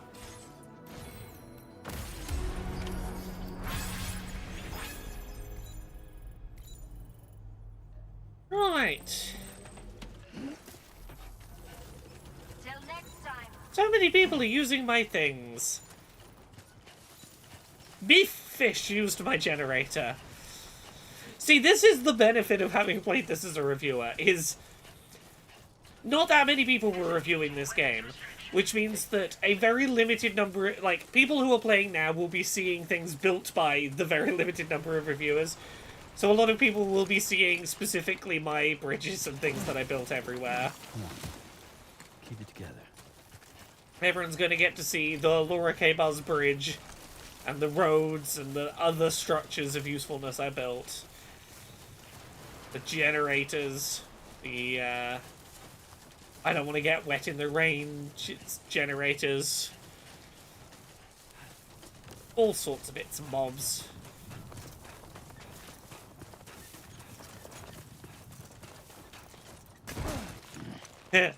Cass Fireborn says, I love that aspect of Nier Automata's final ending. I will never forget how you helped me, Nuclear Anis. I do love a good... That journey you went on is helping other people thing. I do like getting little pop-ups telling me, hey...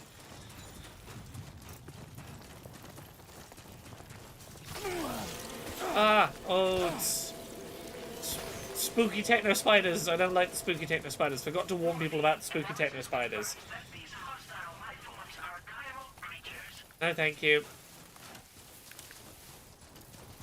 Now, not worth the ammo it would take to try and fight them off.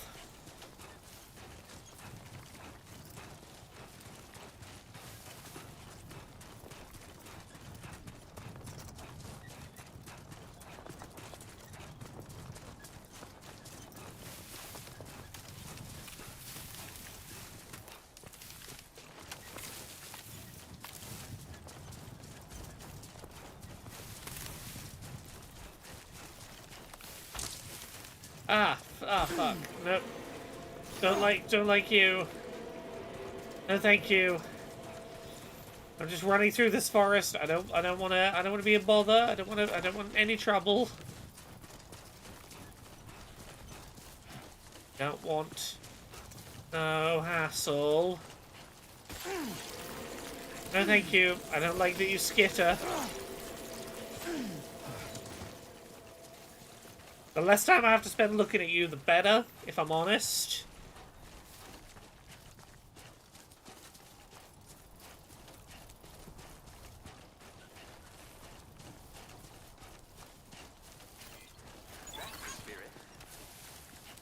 You know what? I feel cheered on here. Can anybody hear me? I can hear you. I can hear you. I might leave a similar cheerleading sign at the top of this hill, just to be like, you did it, you got to the top.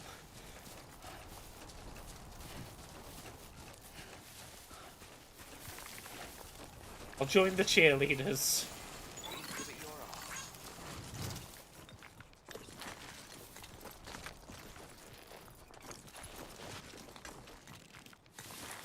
Keep it up. I get. Keep it up. I get.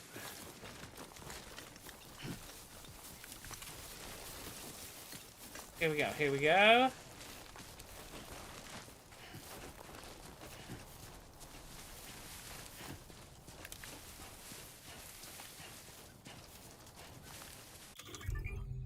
Okay, let's leave a little heart signpost.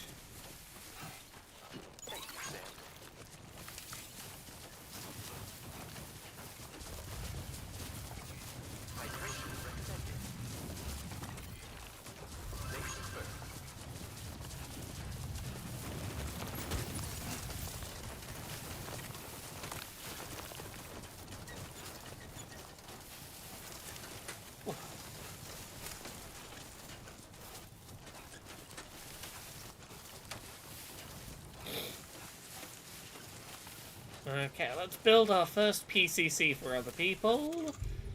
Let's build, right, so we go here, grab a PCC, let's build a watchtower. That's a sensible first thing to build.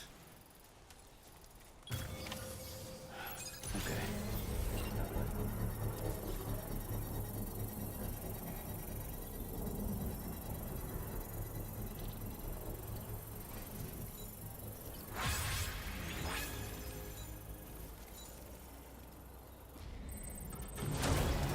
Construction process now complete.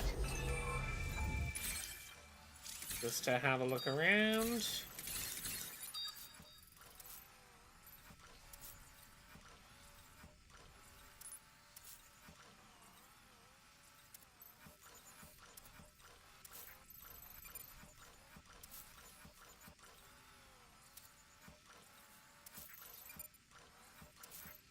Okay, we know where at least one of the chiral density things we need is. But I'm not going in quietly. I am going in guns blazing. Because with a bit of lock-on, and a bit of time slowdown upon killing an enemy, I kind of enjoy running into a firefight completely unprepared and just bam bam bam bam bam. This must be their territory. Like, I could sneak, but where's the fun in that? Yeah, there's a better variety of environment types in this game compared to the first. There's a better sense of I'm going between distinct different areas.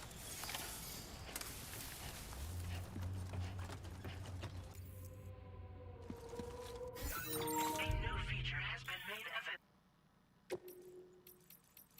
I'm online though. Come on, log in.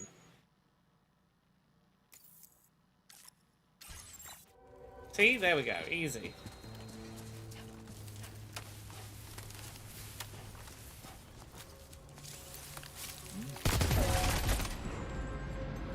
Okay, so I want this chiral density gauge. Okay, down you go. Right. Who else is around me?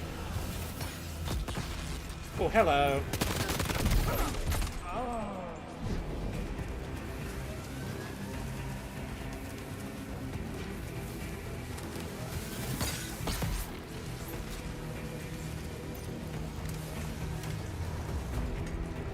Come a little closer to me, everyone. What's so scary? It's just me, a little delivery guy. Oh.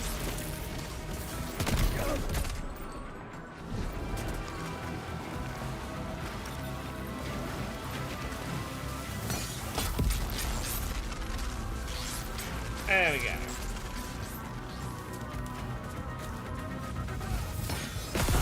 Oh. Don't zap me like that. That's rude. That's rude, sir.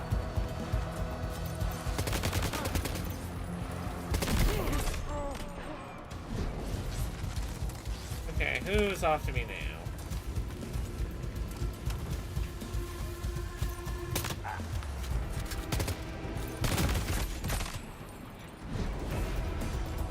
Second chiral density gauge. Cargo successfully recovered. Proceed to delivery destination for processing. Aha.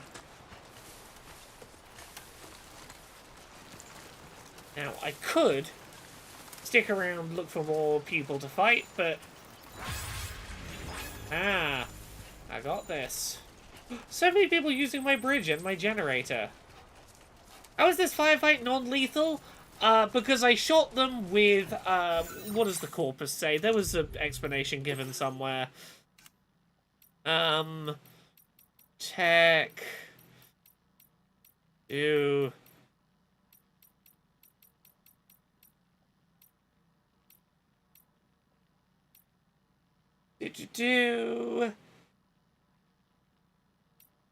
Somewhere they said something bullshit about we equip the guns with neutralizing make people unconscious bullets. You knock people out unconscious, but you're not killing them, so there's no risk of void outs. They deliberately use non-lethal electrocution, concussion, just have a little nap for a bit bullets. Because killing people would be very dangerous in this post-apocalypse, so that's 1000% not what we're doing. There's lore reasons and such. Okay, how's our trek doing? 400 meters, okay. Gonna miss the bowler guns, I guess. Yeah. Yeah, this game really... It feels like they make a lot of concessions to the people that didn't like the lack of combat slash the way that combat had to be done to be non-lethal in the first game. And I'm not sure how much I think this is a good call or not. Or whether it was, you know, a foolish capitulation to people who were never going to like the game anyway. But you can now you can shoot BBs with guns, and you can shoot humans with guns, and you don't really need to use, like, blood grenades and bowler guns are kind of unnecessary. You can kind of just shoot everything with the same guns. Like, I can shoot humans with a quote-unquote non-lethal rocket launcher later in the game. Just a good old non-lethal missile launcher.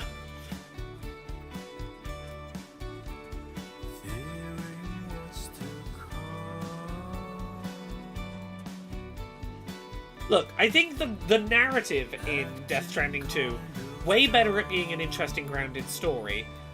The mechanics.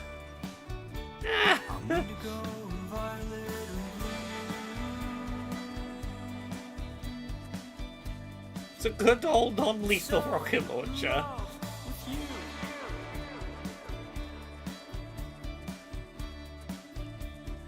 Everything you ever want is here.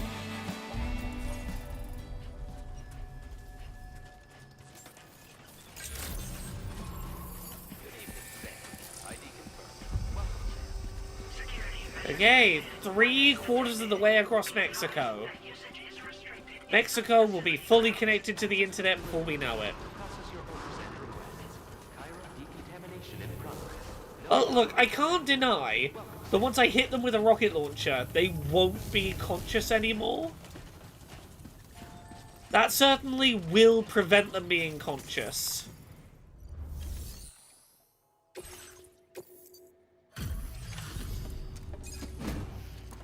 I would struggle to stay conscious after being shot with a missile launcher.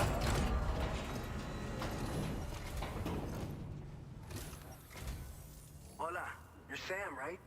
I assume you're here to drop off that stolen cargo of ours? Yeah. With those chiral density gauges in our possession, we'll be able to determine where BTs are likely to appear in the future.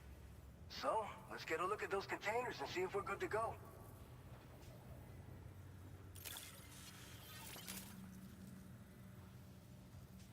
Look at this, S-tier cargo. You love it. With love and care. Anyone with eyes can see as much. I just have to say that you're an absolutely incredible porter. Oh, well, thank you. Looks like our chiral density gauges are just about good to go. So, let's see what that Cupid of yours can do. I've just realised the thing we connect the internet up with is called a Cupid. And our baby wears a shirt with wings on the back, like a little baby with wings is like a cherub or a Cupid. I feel very silly for not putting that together. Right, we're almost at Dead Man's Lab. One more route to go. We'll be at Dead Man's Lab. There we go. Blood grenades. And Timefall Shelter. A safe place to rest during periods of timefall. Container repair spray will be deployed when you approach the shelter, repairing your cargo containers.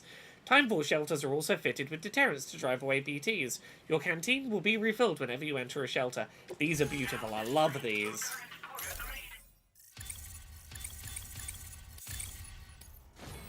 I'm up to level 60 bridge link. It's high time we got on the chiral network. Our BT research should go a hell of a lot faster now. We just shared some data with you that'll let you fabricate blood grenades. I think you'll... Yeah, I'm gonna skim through your text here a little. A lot of lives are gonna be saved. Now, what's the next order? By the way, you're planning to visit the research lab, yeah? Yeah, I am. You have to pass through some dangerous territory then. We'll do a quick survey of the chiral density, so you might not want to leave right away. And let's not forget that you just tackled one of our toughest orders on record. Tell you what, we got a nice private room here that you can use. Can we have another call with Lou? See how Lou and Fragile are doing. Another chance to see a big photo of us and the baby on the wall. Let's head down into the basement. Isn't it nice coming down here and having our big photo wall?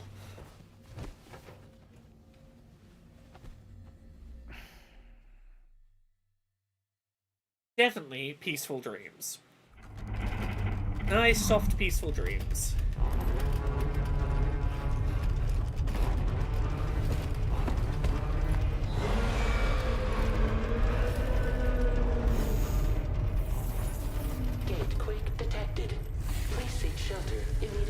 Yeah, we're going to talk about gate quakes. Gate quakes. Sam, are you okay? I'm fine. You guys? The facility's intact, but the research lab might have taken a hit. Ooh. The local chiralium levels appear to be rising. Better hurry over there, Sam. Head to the delivery terminal upstairs and check their order. Oh, it's the baby. Right, upstairs we go, off to the surface. Let's go collect our,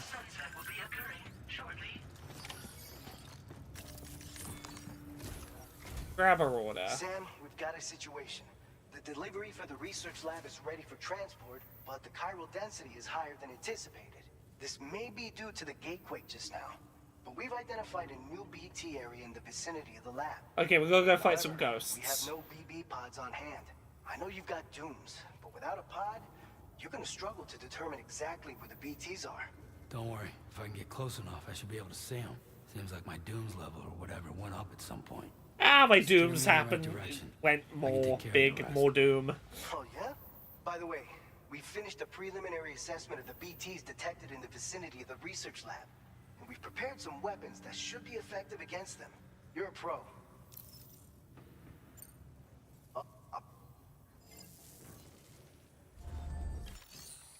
Okay. All right, Let's Sam. accept the order. The new BT area, if we don't do it, so to prevent, there's no, since you'll all, an aid request for, if you build one near that spot, you can use it to, and if you, so if you got, you're the only one. Okay, we gotta go to the area with the BTs, we gotta go to the area with the BTs, fight them, and then go to Dead Man's lab. Commencing route creation.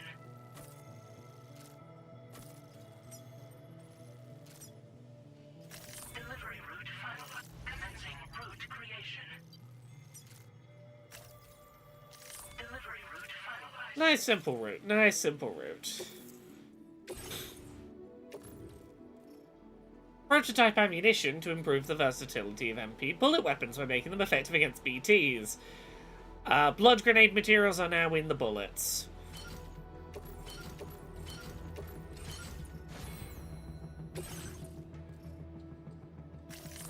Okay, let's shuffle around our gear.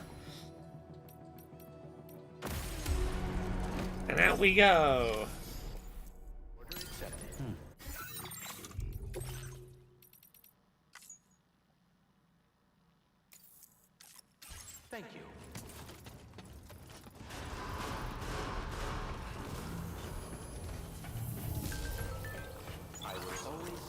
Oh, we got another text from Fragile. We just had a gatequake over here. Is everything okay where you are? A bit more shaking than usual, but no harm done. Lou's playing happily, like it never happened. You're close to the lab now, right? Keep at it, Sam. Oh, getting little photo updates. How sweet. Okay, out we go in the rain.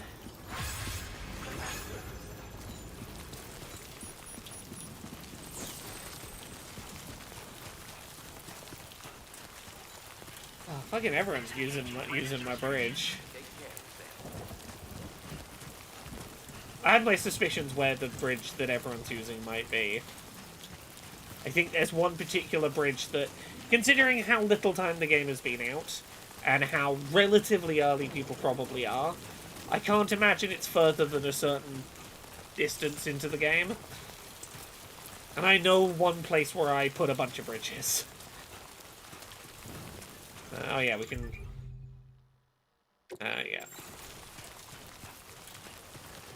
Oh no, I didn't want to put this hat on. I wanted to... Aha! Turn my little nighttime torch on.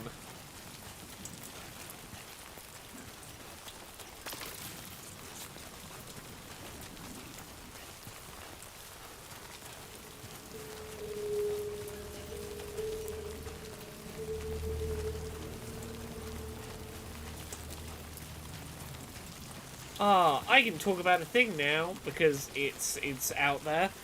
I was in the credits of a game that came out today. I talked about this a little last week. A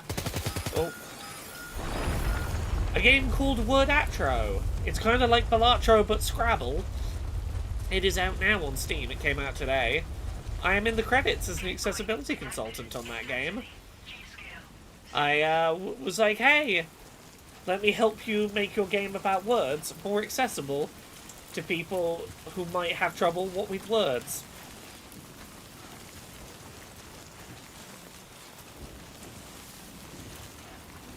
I can add another game I am in the credits of I can add today. To the slowly growing list.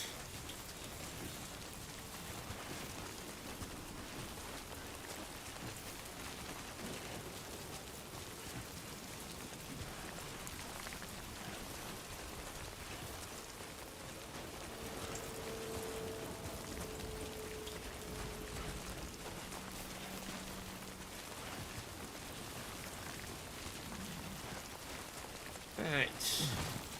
Near the top. I think we are near where the BTs are going to start being.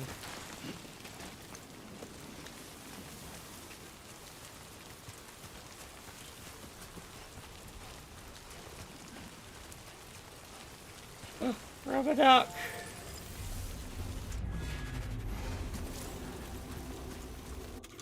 Okay, before we do anything else, I am going to build a timefall shelter.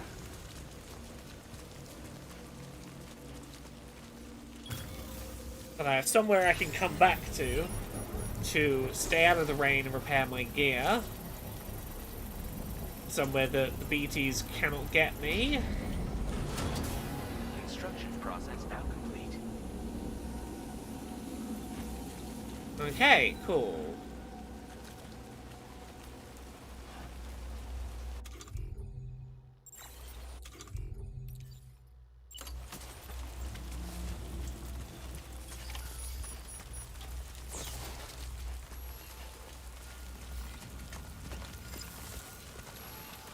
Oh, you want a time for shelter, like, right here. Oh, I was not paying attention. Was there a PCC around? I feel like I saw a PCC around here somewhere. Aha. There we go. There's a PCC.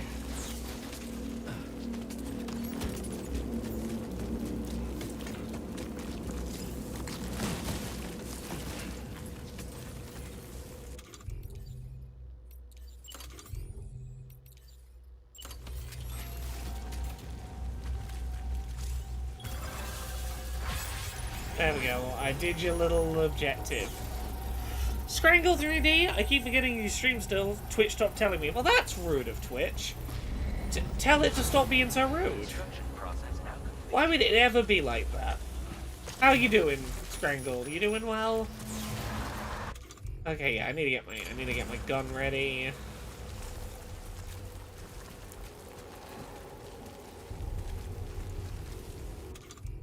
Okay, let's start with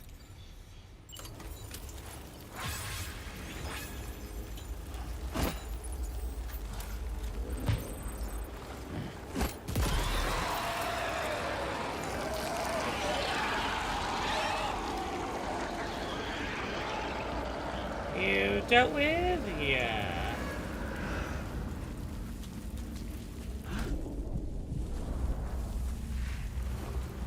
Bella Bean, have a good evening.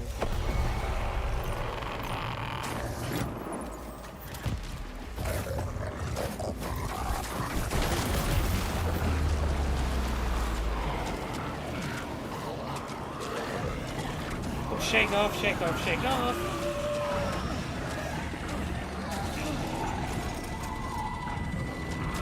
Oh. Oh god, this is already going badly.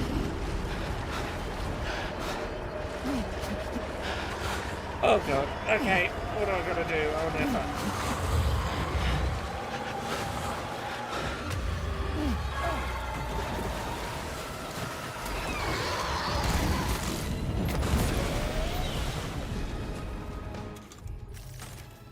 Okay,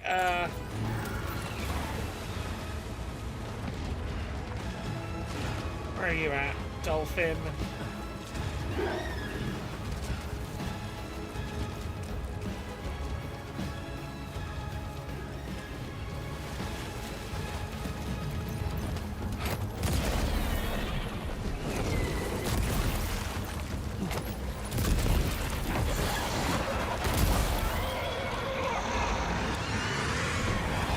There we go.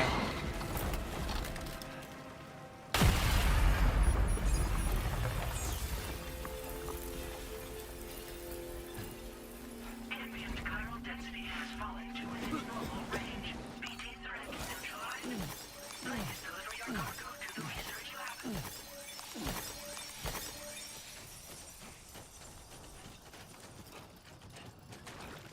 Oh, did that deal with the BT threat?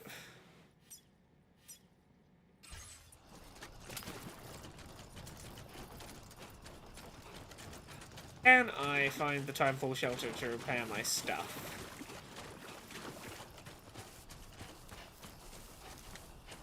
There they are. Okay, okay. We built the big. We fought the big dolphin. I think that solved the problem.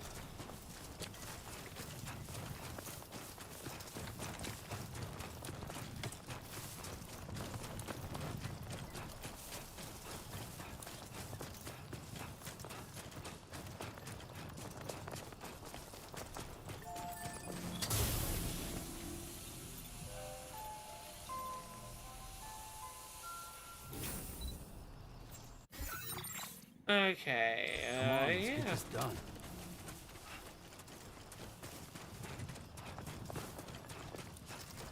Off we go. Time to see Guillermo del Toro.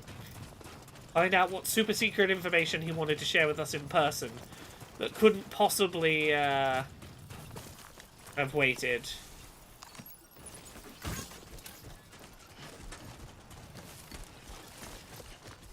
Sure, I'll take this person's lost cargo. I think I know where it's going.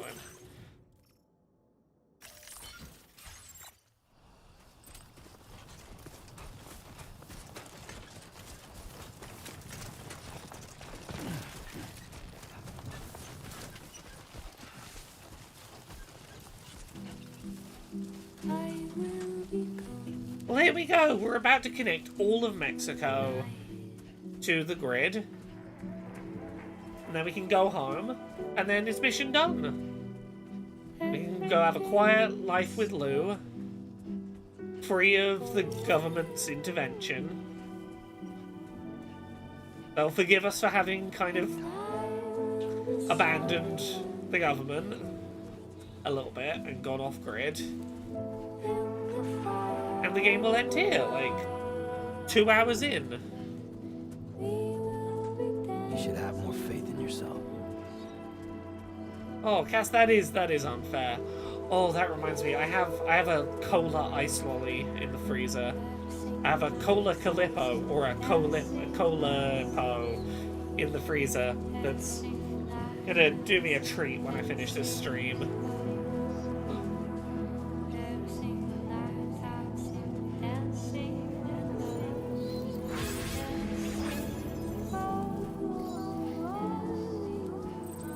So many people using my bridge.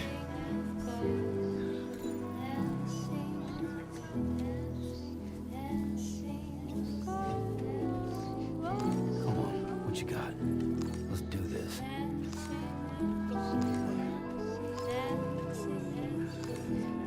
Oh, I had at the weekend. I had a tub of Nutella ice cream. Oh, it's good. Ooh, for a friend's birthday this week, I bought her a reusable squeezy slush bottle alongside some Slush Puppy blue raspberry syrup.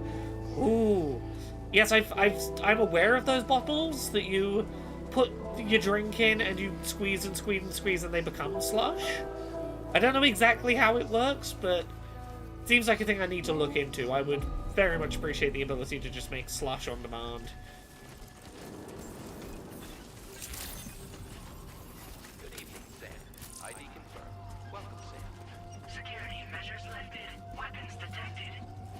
Hey, Del Toro! We made it! Oh, I need to have a wash. I can't read the word boob on my backpack anymore because it's too covered in blood.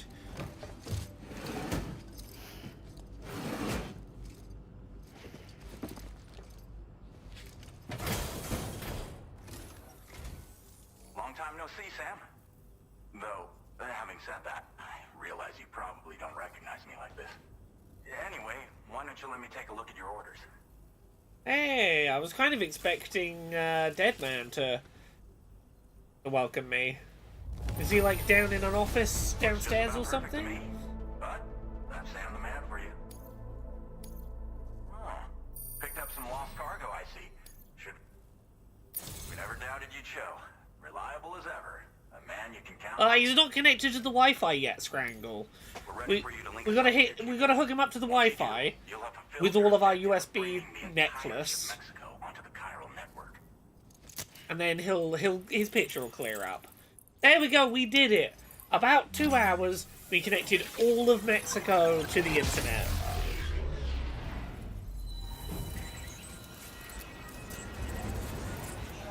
There we go. Adventure done. And they definitely won't bait and switch us and ask us to do more than that. Also, forget about like the northwest part. That's all of Mexico. All of Mexico is on the grid now. Yeah, this is the end of the game. It's definitely the end of the game now. Okay, my bullets now work against ghosts.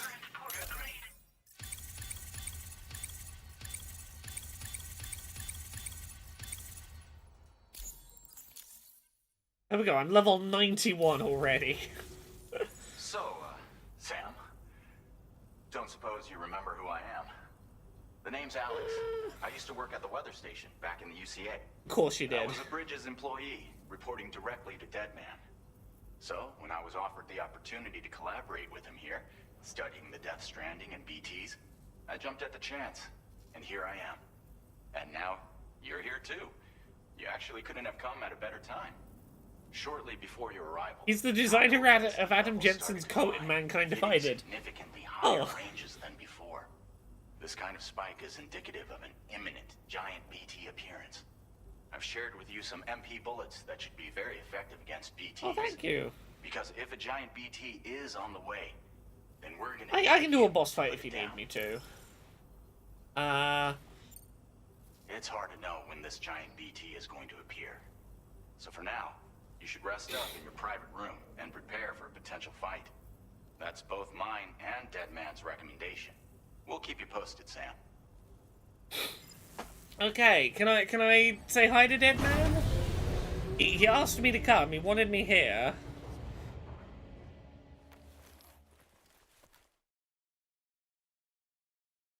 What did he want to tell me? Oh, there we go. Good shower. Much needed.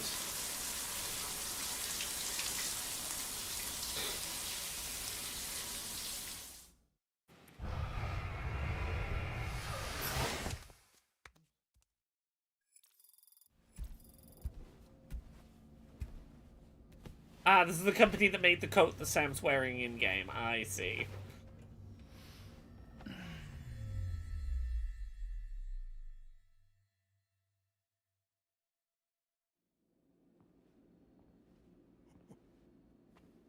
It's been too long, Sam. Oh, hello? You were a good friend to me. One I could never forget.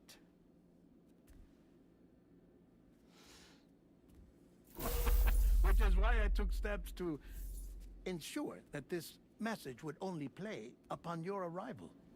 The sensors were set to scan for your biometric data. A simple enough trick. What's up, buddy? Now, this was originally a geophysics laboratory established for the study of earthquakes.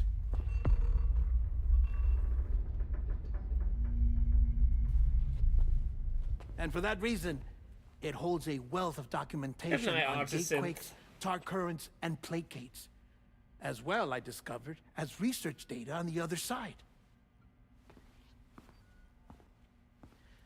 Now, what I'm about to tell you, I learned after I came to this place. A little BB pod. That this is the lab. Though it's relatively close to the northern tip of South America, the continent is entirely cut off from us by a tar belt. And so we have no idea what's going on down there. Nor do we know the state of any continent other than our own. Okay. The researchers here were trying to establish contact with the rest of the world. They were well equipped to do so, as the facility had once been used to launch research satellites. I fucking love this presentation. So they tried launching a variety of probes and drones in the hope of obtaining observational data, with no success. The Earth, you see, is shrouded in a thick layer of chiralium that He's renders like, electronics inoperable. you're a dad, I gotta speak in your language. So they tried sending ships across the ocean. Oh, yes. Oh, but that failed too. The high concentration of chiralium in open water proved too corrosive, invariably causing them to sink. But then the researchers found some rather rare birds on their doorsteps. Birds not native to the region. Nice birdie, nice birdie. And that, my friend, was just the beginning. I would trust Dead Not far Man from to the look lab, after they my kid. discovered a strange anomaly. Well, the surrounding area was heavily contaminated with chiralium. Yes. This is beautiful. The researchers would later dub the anomaly a plate gate. But further investigation revealed that it came into existence when you began to expand the chiral network across North America. And that the gate grew larger in tandem with the network Bigger itself. network, bigger door. What started as a tiny fissure in space became so much more.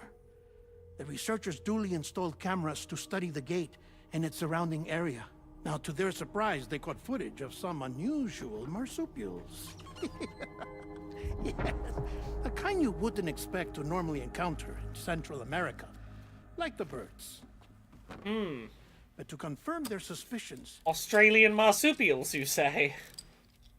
they sent an autonomous robot through the gate. Doop, doop, doop. The soil samples it collected were consistent with the archived geological data from the southern hemisphere.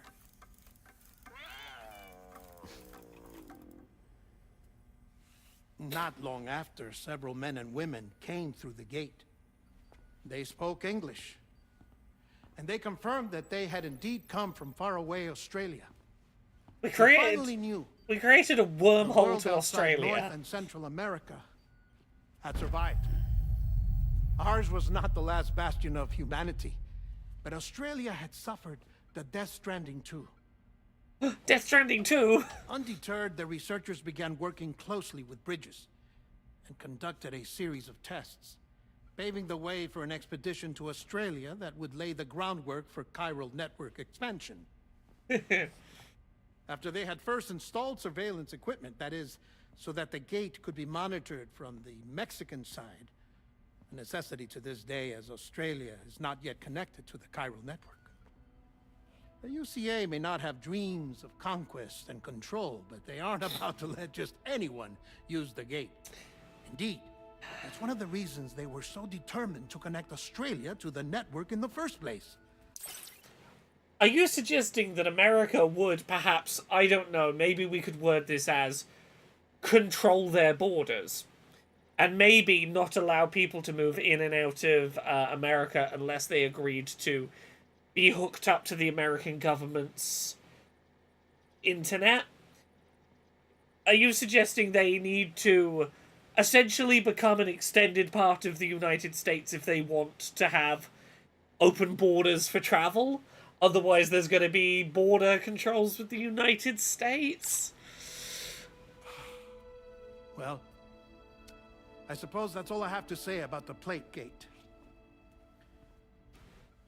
There's something else that I need to tell you, though. Yeah, dead man? Oh, sorry. Almost dropped controller. Far more important. Mind if I pause it here? I have to go take a shower.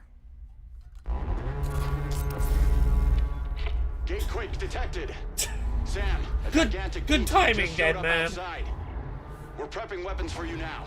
Access the terminal up top and take whatever you need. We're counting on you.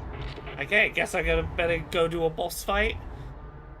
And then maybe you'll tell me what I need to know about what's going on. Log in.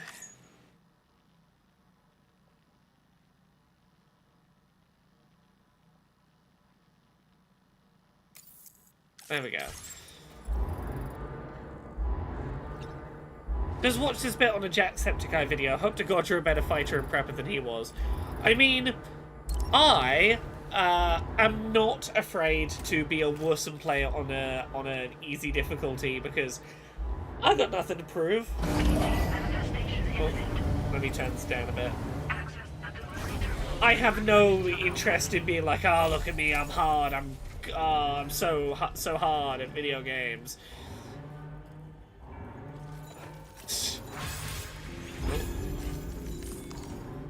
Oh, so many people using my structures. Let's make one extra assault rifle just to be safe. Also, why has my... There's my chat. You don't want to be the most gamer? I'm happy with being some gamer. Some gamer is enough gamer for me. He's on normal or easy, no difficulty hate. He took cargo out knowing he was going to fight something and fabricated nothing. Oh, okay, I'm doing better than that. I've got what? One. Let's start with the master handgun. 1, 2, 3. I've got 4 guns with me. 1. 6 blood grenades. 3 blood bags. Yeah, I'll be fine. I've got enough stuff on me to take this on. You have no cargo, that's already an improvement. I mean, yeah, I'm not like gonna be tripping over my own feet trying to fight it, at least.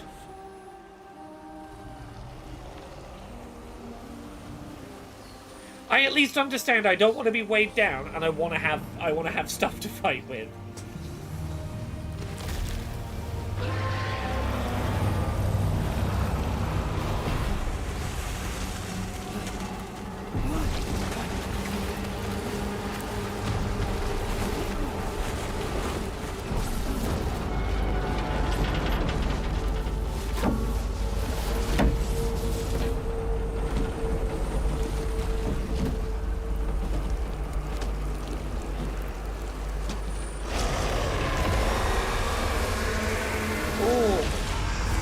Hello, big boy.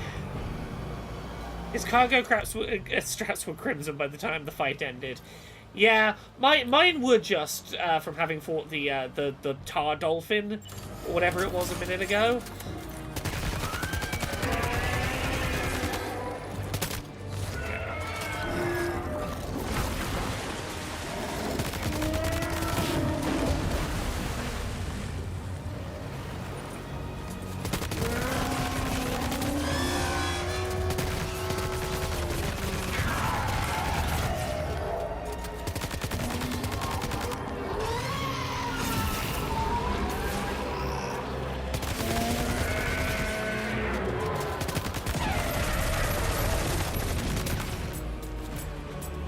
Okay, offload that, equip a new one.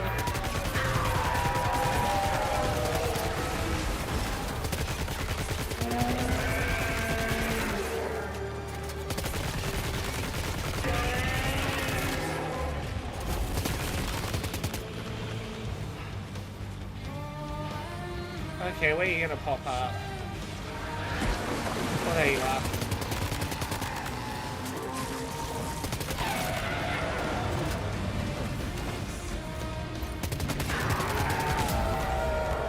See, you took it down like it was nothing. Sam Porter fucking Bridges.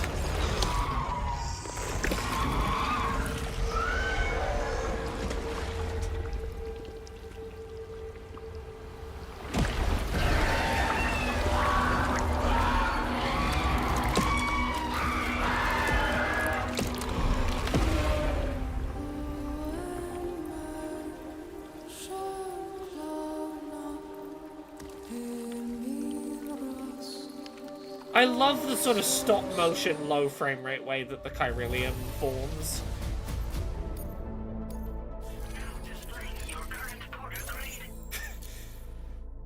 I can't get over the fact I'm level 62 Bridge Link already. Nice fake out indeed, right? Sam, this is Alex. You did it! We've confirmed the chiral crystallization of the giant BT. Local chiral density is already dropping fast. I think we can all rest easy for now. You've saved a lot of lives by killing that monstrosity. We won't forget that. Head to the research lab's private room and take a break. You've earned it. I'm a tad sad at how 62. Holy hell, have you been moving cargo like mad? So, the thing I learned that I didn't know is I've had this game for about 2 weeks as a reviewer. I've done my personal playthrough, I've seen it through to the credits rolling before playing it on stream. I posted like an hour-long podcast just about like the opening couple of hours of the game early today.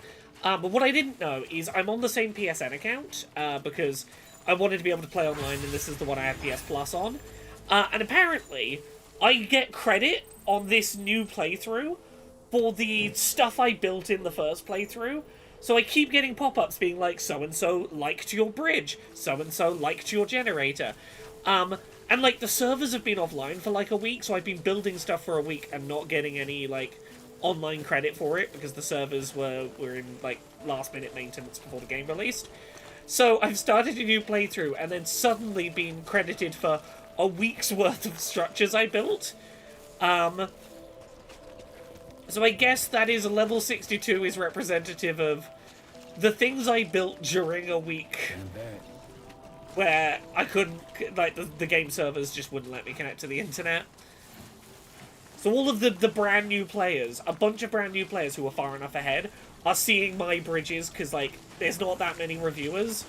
So if anyone's seeing stuff that happens to have been built already, it's probably stuff reviewers built. I had so many runs and so many lost cargo on Death Stranding 1 because they overlap your runs. Yeah. I'm curious now, if I log back into my old save file, because I want to go back into that save file to keep doing post-game stuff, will I also get that, like, will I shoot up to level 62 over there as well?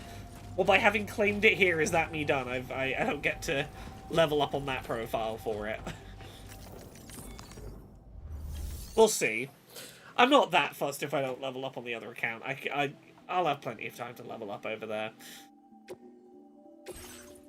It's the, am I not cashing in, or what am I doing? Oh, go to the lab's private room. Yeah, Scrangle, it's unfortunately PS5 exclusive for now. It's coming to PC at some point. And did Death Stranding 1 ever come to Xbox? I don't remember if it ever came to Xbox or if it was always PlayStation and PC. Yeah, DS1 didn't have a leveling system outside orders, just a metric fuck ton of lights. It did, it's on Game Pass. Yeah, I would imagine like down the line it'll come to Xbox, it'll come to PC. I would imagine it's probably going to be either 6 months or a year before it comes to PC. My gut instinct is a year. There's been rumours of Switch 2 port soon. I would play the hell out of this on Switch 2. If it looked halfway decent, and I could play it portably, I would play so much of this fucking game in handheld. I would love to have this as a second screen experience. I would spend the next year chipping away at this between other games. As I said before, there's something I need to tell you. It's about Lou. Oh hey, See, I was after trying to you take a left nap, Bridges, but okay. I decided to do a little digging into BB-28's past. That is, Lou's. I found the BB decommissioning records. Now, according to them, BB-28 was flagged for disposal and subsequently incinerated 4 years ago, long before you and Lou first met. That's BB-28? This is the child officially identified as BB-28. But if you look closer, Sam, you see at once that it can't possibly be Lou. No birthmark. Right there at the elbow, where the birthmark should be. Nothing. Which means we have another BB-28 on our hands. Ooh. The one with whom you memorably went west and back not so long ago. That is Lou. Per regulations, the serial number assigned to each BB was unique. No two units should have ever been assigned the same one. Mysterious. I've cross-checked the details with the most up-to-date entries in the UCA database. And indeed, there is no reason to believe BB-28 survived. All of which can only mean, Sam, that the bridge baby you carried with you on your journey across America, Lou, was never recorded in the official database. So, where then did Lou come from? Right now, your guess is as good as mine. But as worrying as that sounds, this could actually be to your advantage, since it's functionally impossible for the UCA or Bridges to track a BB of which they have no record. Which is lucky, because if they did know about a BB that could live and grow that means I can outside just of raise my baby, They and want to no one secure will it come for for them. study. So take comfort in the knowledge that they don't. That you're free. That you can bring up Lou in peace. We deserve that. How is it, by the way? The two of you living as a family. It's fucking adorable is how it is. Right. It's so sweet. I have gifts for you. A few things to take back home. An assortment of vaccines to be administered as your child grows up. We want Lou to live a long and healthy life. Yeah, we do. And it's natural for children to be afraid of shots. Maybe this will help put Lou's mind at ease. Dead man, you're so genuinely A token sweet. of my affection. And a little Collect it commemorative via the tin. delivery terminal when you leave. A little commemorative tin to take it home in. I wonder how big Lou will get. Anyway, there's one more thing I wanted to share with you. As you know, everyone is meant to go to their own beach when they die. But unlike most people, I wasn't born from a mother. I was born from an artificial womb. Transplants provided the organs I never had. I was incomplete and had no beach, I believed. But I wasn't about to accept that. I went back home to study the Ha and Ka and the beach. I threw myself into my work, Sam. I tried. But I think I've done all that I can. In the end, I'm still a patchwork Frankenstein's monster. One that's just about worn out. As a doctor, I can tell you, I don't have long left. So So I've devoted my remaining time to research. That's why I'm here, Sam. Where I can focus on the beach. There's so much data here, Sam. On beach formation, jumping via beaches, the relationship between the beach and plate gates. All the evidence you could ever wish for. Not enough to solve every mystery, perhaps, but enough for me to make an incredible personal discovery. That I have a beach after all. It doesn't matter how I was born. Yay! I have lived as a human. And thus do I possess a beach like any other. I am not a machine, but a person with a heart and a car and a beach to go with them. You have a soul of your own, and you'll get to go to an afterlife. Lastly, I have a confession for you, along with a heartfelt apology.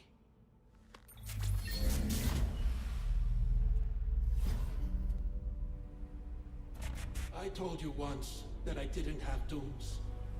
But that's not actually true. Not that I was lying, you understand. I just didn't know. It was only after I found my beach that I realized. Chiral, allergic reaction. I can feel it getting closer. I'm off to the beach, Sam. To my beach. Take care of yourself. Our friend is dying, but he's dying knowing his lifetime of fearing he wasn't a real person can be put to rest. His fears that he didn't have a soul, that he wouldn't get to go somewhere when he died, put to peace. Sam. Right, so fucking sweet. Sorry for the swearing. No. It's news to me too. I'm sorry that man is gone. But he would have been pleased that you managed to extend the UCA network all the way to his lab. Thank you, Sam.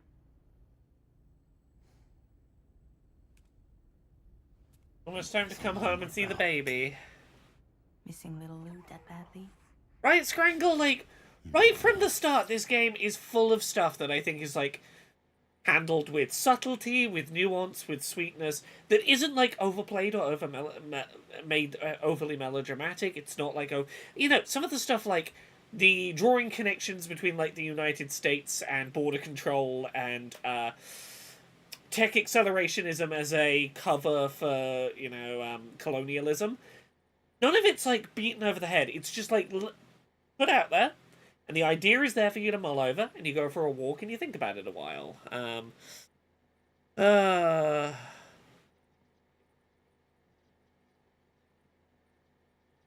Your wall positioning of the photos worked really well for this. Right? Isn't this the putting this photo on the wall, I recommend everyone do it. It's the best thing you can do for making this game better.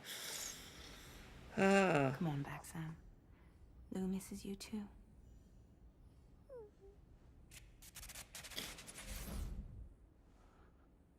Look, as I say, this game's not for everyone, but, like, as someone who was, like, kind of hit and miss on the first Death Stranding, I was like, I think it's interesting what it's trying to do. I like it more in concept than execution. Death Stranding 2 very quickly has shot up to, like, consideration for Game of the Year for me. Yeah, let's go. Let's head to the surface. Let's do it. Let's go home. Let's go see our baby.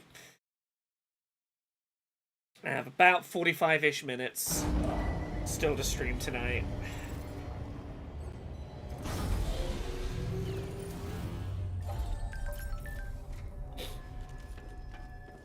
Let's go get our mission objective. Ace. Okay. I hope you understand that he wanted to tell you all that himself. He didn't want it to come from me or anyone else. Naturally, we respected his wishes. will also be carrying on his research in his stead. I'm sure you will, but please take care of that last order he left for you. On another note, you can now use your PCC to construct generators and bridges. Build them along your delivery routes, and you're sure to make a ton of other porters very happy. Trust me. Who knows? They might end up returning the favor someday, too. Can I Also, generate vehicles you can now yet? fabricate Yeah. tri-cruisers. Trikes I with can, 2 yeah. front wheels. You'll be able to build, charge, or repair tri-cruisers at any facility with a garage. It's a battery-powered vehicle. Just be careful. yeah. You can only use your PCC to build generators or any other structures when you've got a network connection. So without coverage, you'll either have to ditch a dead tri-cruiser or wait forever and a day for the solar panels to recharge it. Once again, thank you for linking up all of Mexico, Sam. Be safe out there. Okay, we're gonna make ourselves a car. Sam, I just reviewed the list of UCA associates. You can rest easy. Any data concerning your life on the run has been erased. So once you've taken care of Deadman's final request, you can come straight home. Access the terminal on site for the details. I'll take care of Lou. Just focus on the job. The order is, sorry, let me turn off my camera for a second so we can read it. Deliver the present for Lou. That's our last job, just deliver the present for Lou. This custom cargo. The words "for Lou" are written on it. Okay. Oh, we can put it on our pod on the front. Tri-cruisers are now up. Yeah, here we go. Let's generate a tri-cruiser.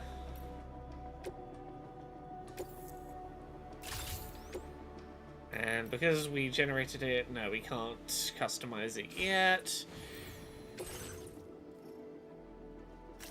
Let's sort out our cargo. I have how many PCCs? 1.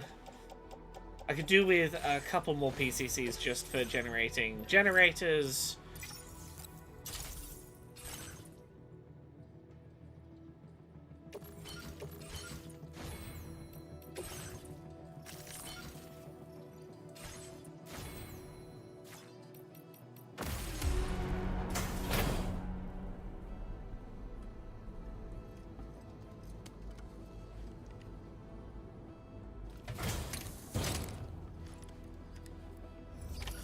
Order accepted.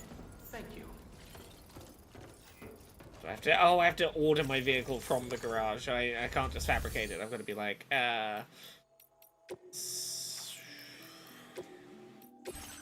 garage tri-cruiser. Take from garage. Oh, I can customize it. I can have a blue one with a red stripe.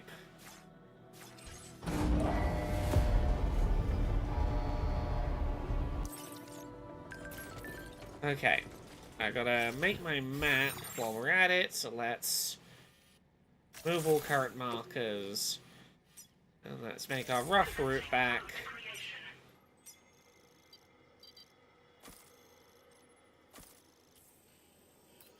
Okay, so let's go like... Let's cut across the desert.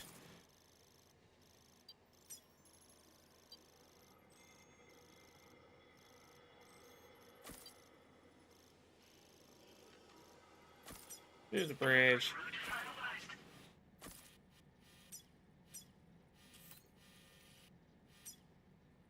Commencing route creation.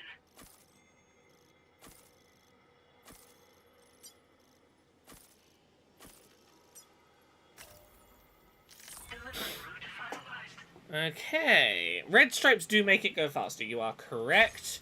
I'm glad you will understand this.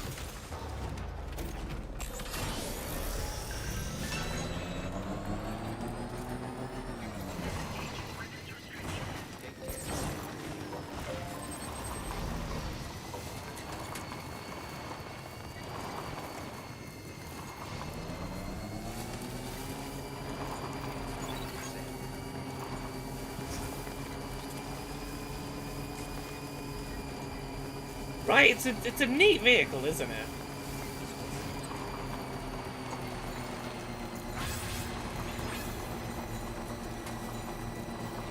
A nice chill drive home.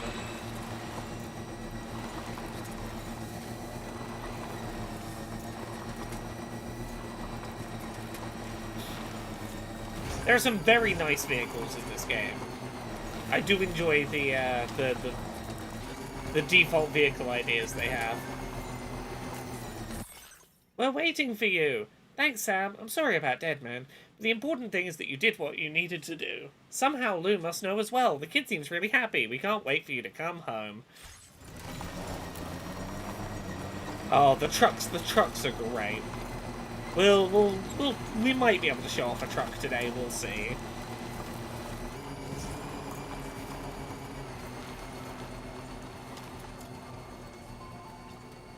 But for now, considering, I don't know if we're going to be doing more than the one stream of this, because honestly, I'd be really into streaming this full game, if not for the fact that I committed to streaming Yakuza 0 through, and we're only 4 streams into that. Walking towards the light And considering, if we were to go further with this, considering that by the time I get the truck is going to be the only vehicle I'll use, I'm going to use the trike for now, just because at a certain point in this game I will stop using the trike. Nobody is us.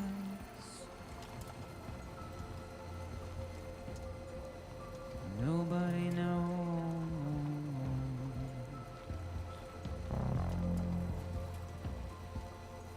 If they bothered to see from the caged up eyes, nobody cares. Nobody knows. Such good music in this game.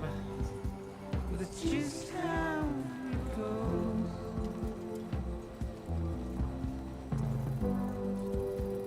It's just how it goes.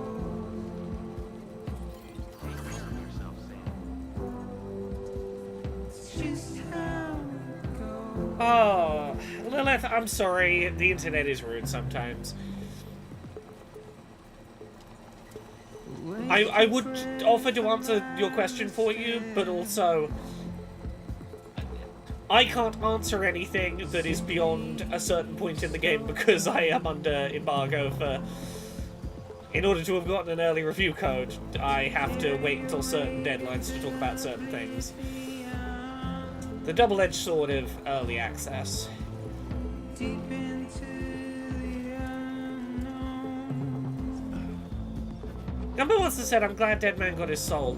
I think it's more that he always had a soul. He was able to confirm the thing he worried about. I'm glad he got confirmation he always had one.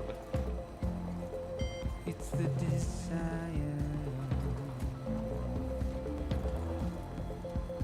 Oh, fun fact about the main theme for this, the main musical theme for this game. It came about because one of the members of Kinda Funny, the YouTube channel / Twitch channel, they met Kojima at an event and brought him just a selection of media they thought he would enjoy, and one of them brought him a CD from this indie musician, and based on hearing that CD, Kojima went out and tracked down that musician to be the main piece of music for the game, which is a cool little fact.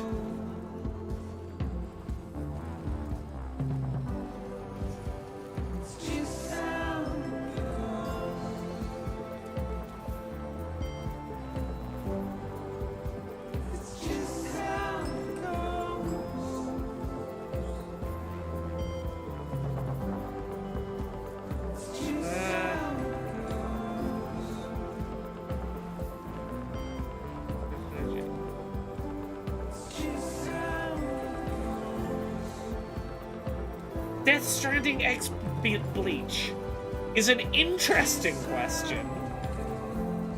I'll say this. There's more room for crossover content than I would have expected between those two properties. There is more room for those two to overlap than I would have thought possible.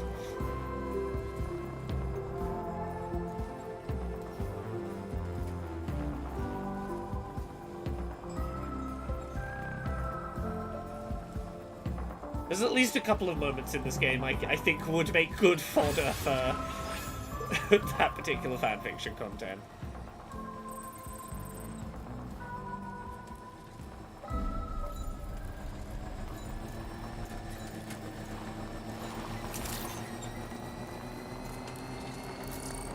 Last from Will says, I was in an appointment and I had to disconnect. Now there's chill music.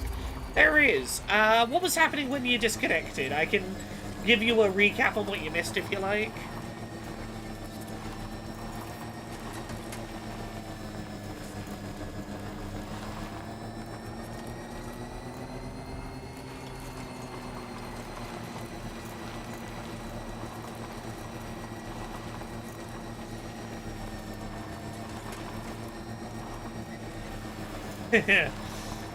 Is there multiple Bleach IPs?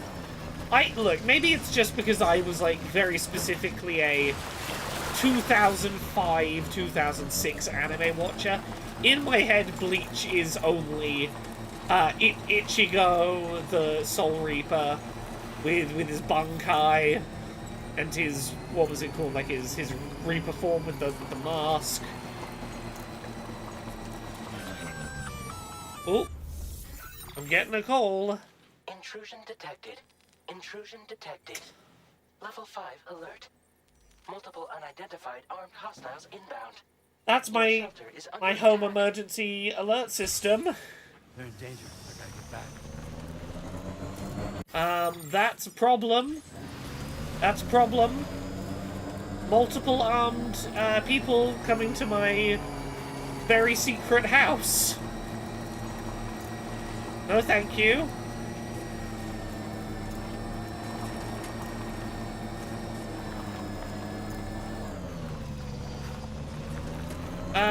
It's called the Corpus, which I'm sure means something specific, but I don't know what it means. Oh.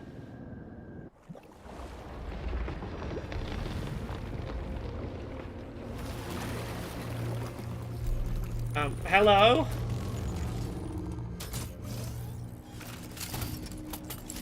I don't like this. What the fuck are these guys?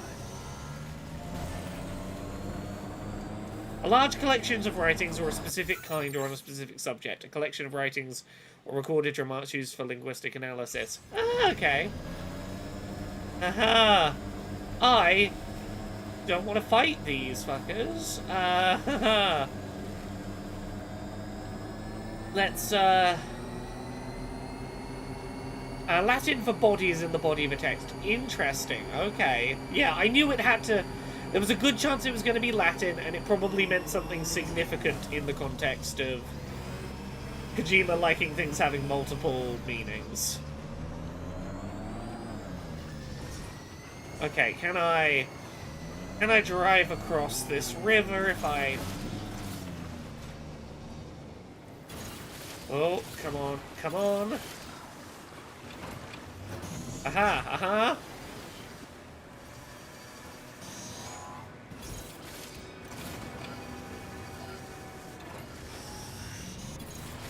Okay, okay, we will get across this river. It's not going to be great for our battery, but we'll do it. There we go. Haha. Okay, let's get to the other side. I want to set up a generator. Nope, no thank you.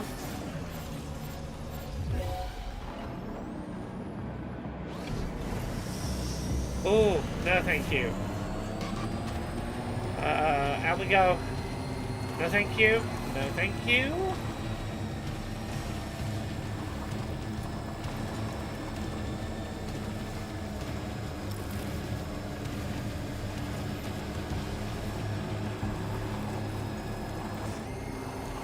Okay, we gotta get home. We gotta get home. Okay, can I build a generator or charger here quickly to... Okay, ECC, generator. I am on the chiral network here. Do I have enough materials that I can upgrade this generator? Not right now, I don't think. Okay, do I have stuff for upgrading this? No, not right now. Not this early in the game.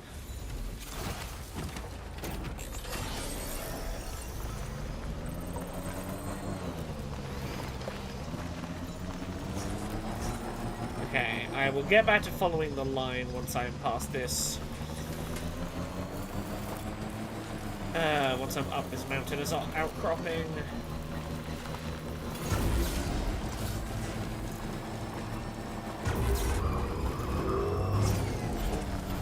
Not needing to boost quite that much.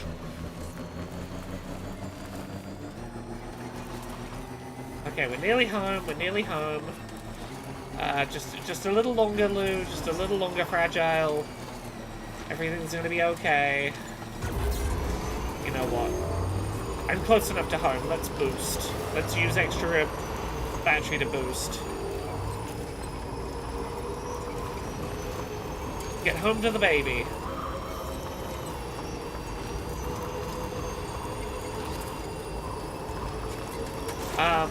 I don't like that my hologram is gone. The hologram keeping my base hidden is gone.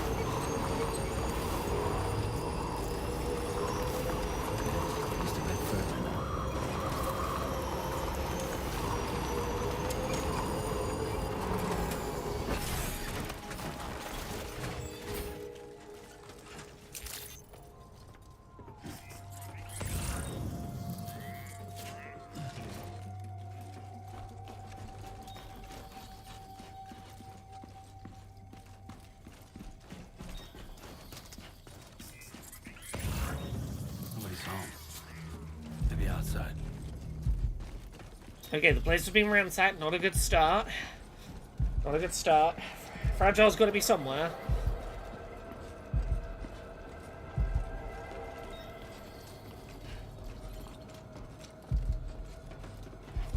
She can't have gone too far from the shelter.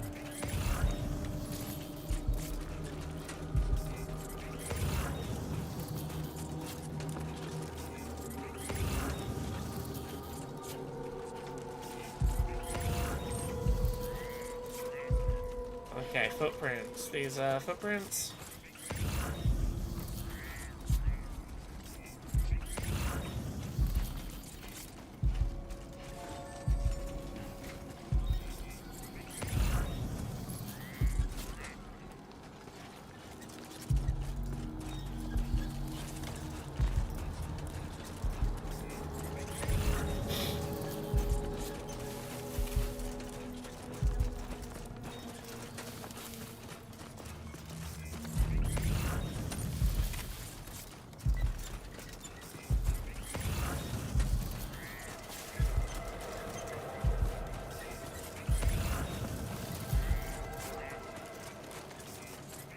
She, her. Yeah, she, her pronouns. All good.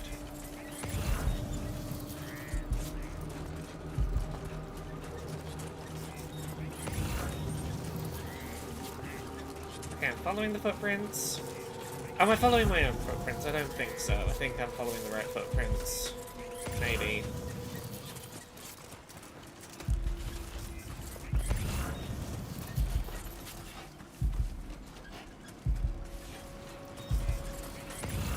I think I'm following the wrong footprints. Sorry, this is, oh, there is, yeah, I'm definitely outside of the correct area. Apologies for the, interruption to narrative pacing. Despite having gone through this already, I was feeling anxious and therefore followed the wrong footprints. I'm in a rush. I need to know where you at.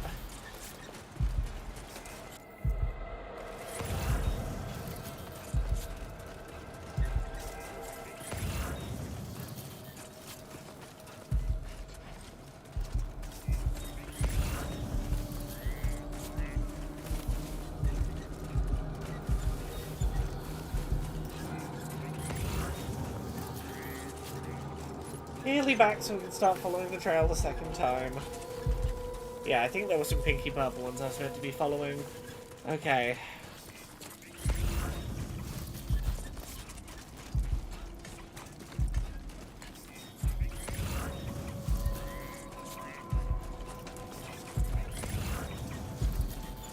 Okay, okay.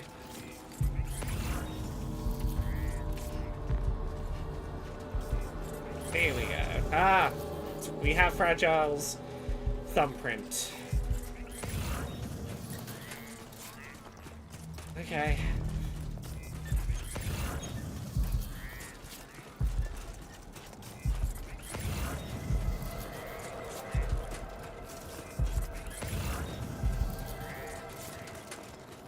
I see an X on the screen, which isn't good.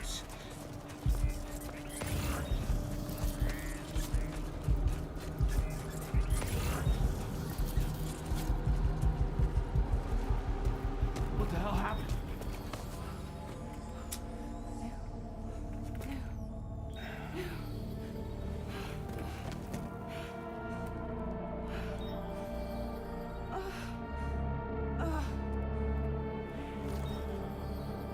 Fragile is pretty fucked up. Lou. It does not seem to have Lou.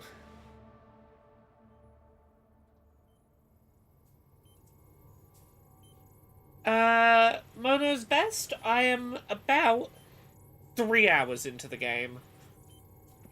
We're about 3 hours in. I patched you up the best I could. What happened to Lou? Scrangle? Hold on to that thought. It all happened so fast. Okay, prepare for everything.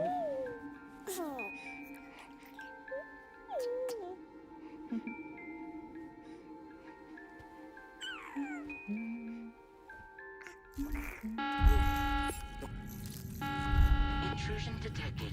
Intrusion detected. Level 5 alert. Multiple unidentified armed hostiles inbound.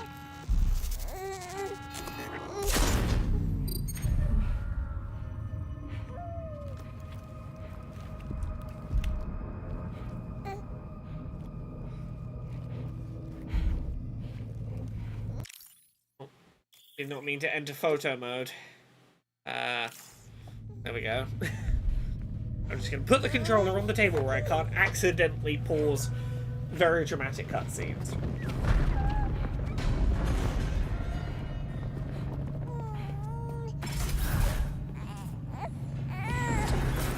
Hey, Rule Spider. You've joined us as shit's getting real.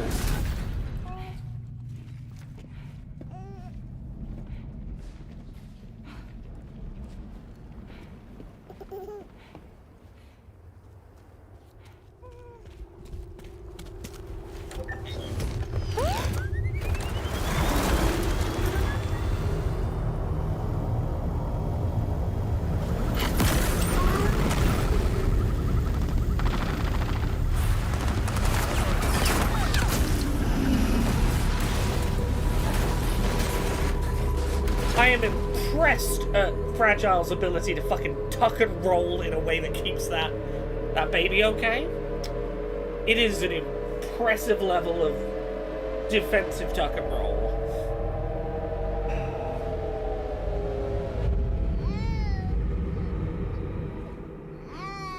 Turn this down slightly. I tried to jump us out of there.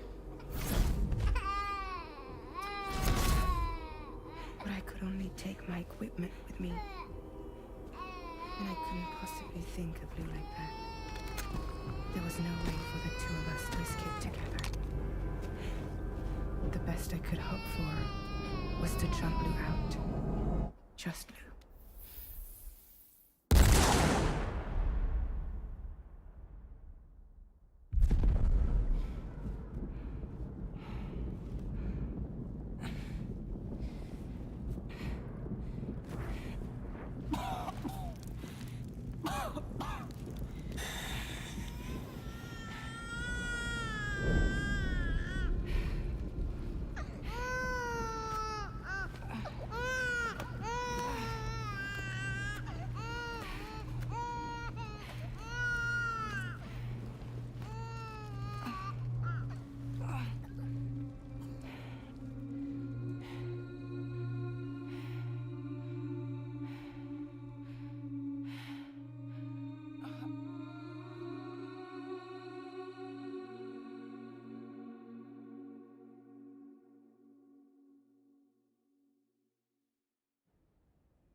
I couldn't protect Lou.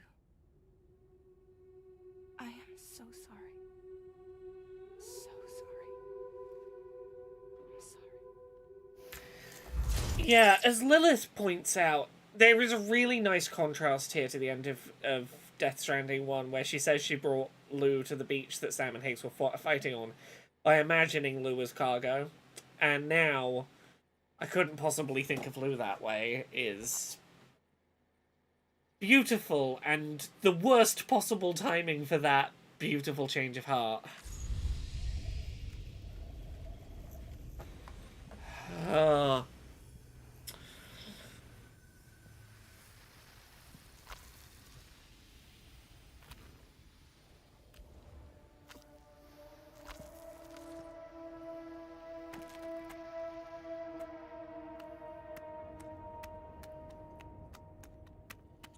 So yeah, I assumed originally this was going to be we've got to get back the captured 11-month-old Lou, who's been kidnapped.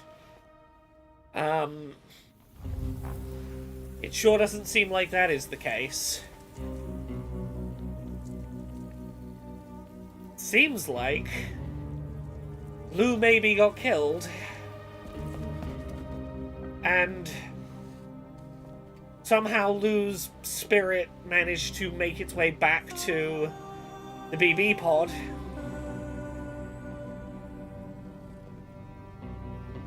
Sam, what's going on? Can you hear me? Can you see me?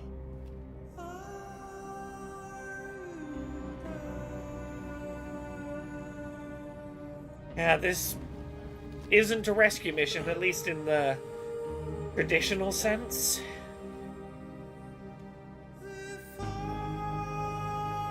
Yeah, so we spent that first 3 hours really building up this beautiful, fucking tender, loving parental story. So...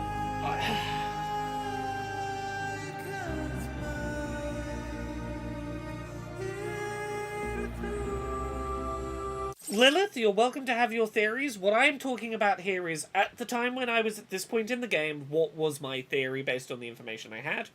I won't tell you whether what I was thinking was right or wrong. That was my reading at this point, and therefore that's what I'm presenting here. I can't talk about long term whether that's right or wrong, but I can see why you wanted to get through this to talk. Yeah, Cass. This is why I held off for like 4 hours and posted my first part of my discussion podcast on this game until 4 hours after the embargo, because I wanted to talk about this content.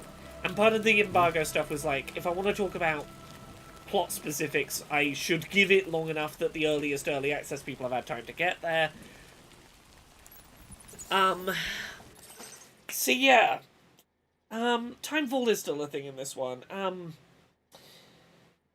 Yeah, so before we go that much further, I want to talk about what I think makes this game special. And now that we're here, I can kind of talk a little bit more openly about it. I can talk about it from the perspective of what we've seen in this first 3 hours, and some very light things that happen later that I think are spoiler light enough that I think no one's going to mind me talking about them in the context of this. So, what I think makes this game really interesting is its narrative is an exploration of male parental grief explored not through a lens of violent retribution. So many times when we see stories about father figures and daughters or daughter figures who died tragically in ways that, like, you know, left painful scars on a father, that is used as a justification for being a heartless, monstrous, violent, vengeance-seeking person. And that is not what Death Stranding 2 is. Death Stranding 2 is an exploration of male parental grief and what that looks like when it isn't through the lens of violence, retribution, vengeance. It is sadness, loneliness, loss, isolation, self-blame. these very different ways of exploring grief that so rarely are shown through male characters. And that is what I think makes this very special. I want to talk about one thing from a little further into this game, and it's a thing that is not a huge spoiler, but it is something that I want to talk about, and I think is important to the context of why I think this game is really special. So, if you know, maybe mute the stream for like 30 seconds if you don't want to know a small thing. This game puts a name to what Sam is experiencing. It names a real-world condition that was added to the DSM-5 in 2022. I want to get the name of it right. Persistent Complex Bereavement Disorder. This game goes out of its way to name a specific real-world mental health condition that Sam, throughout this game, appears to meet the diagnostic criteria for.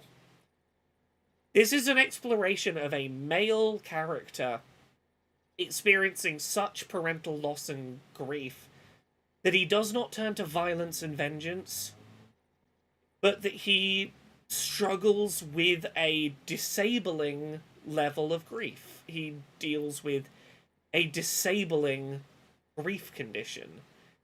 And I think that this game handles that incredibly sensitively, and I think it is a beautiful game in that respect. Sure. What did you want to ask, Lilith? I assume that's what the raising hands was, is you wanted to add something. You're welcome to just type whatever it is in chat, but, yeah. This game's something pretty special. It is a pretty complicated exploration of male grief in a way that I think does so much more credit to exploring nuanced masculinity and like non-toxic explorations of masculinity than I think people are going to give it credit for. Royal Spider says, am I weird for resenting that it's the second time Kojima makes me feel fatherhood feelings? I'm not a parent for the same reason, by the one explained by CL when talking about Sophie's Choice and Claire Obscure. Love them so much you don't want to have them. Yet somehow Kojima, contrary to all the sad dad stories, gets me to feel fatherhood.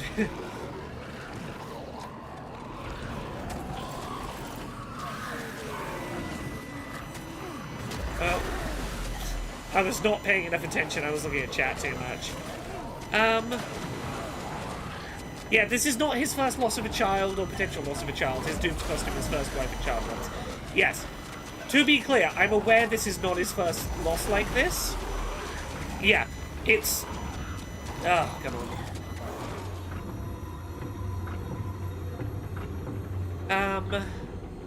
I don't have grief exactly, but what I believe to be CPSD, complex PTSD. There's going to be a lot of connections here, yeah.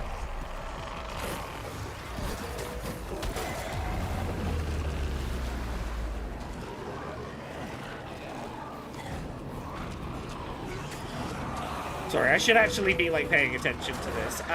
Gumbo Master says, Kojima showing nuance and constraint, right? It's more likely than you think in this one. Kojima does a...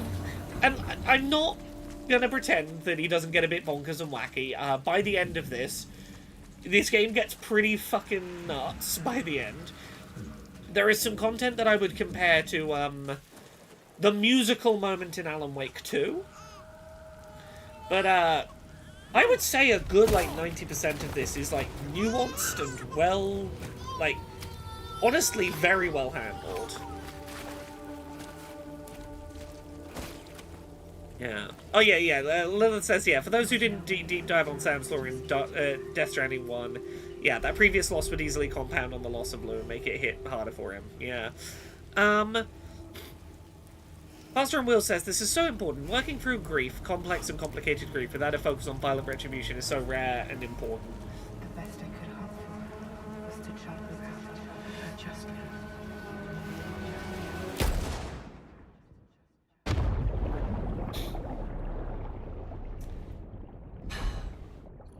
Sam's a repatriate. He can't die.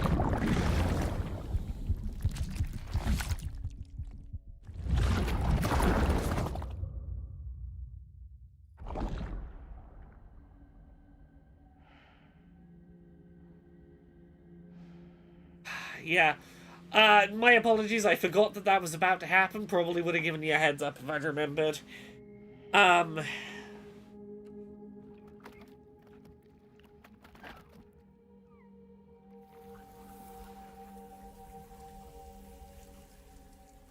Yeah, Mr. L, I don't deny that there are reasons that vengeance and violence are so typically the responses to loss in video game media. No, I know you meant in general. Just in general, I should have thought to give a response. But yeah, this game is fucking heartbreaking. You know what? Usually I would end the stream in 10 minutes. I want to go a little further. This game deals with grief in really complex ways, and I think one of the most interesting of them is pretty close to now we can talk about. I know there's nothing I can do to make it right. I know. Let me turn this up a bit.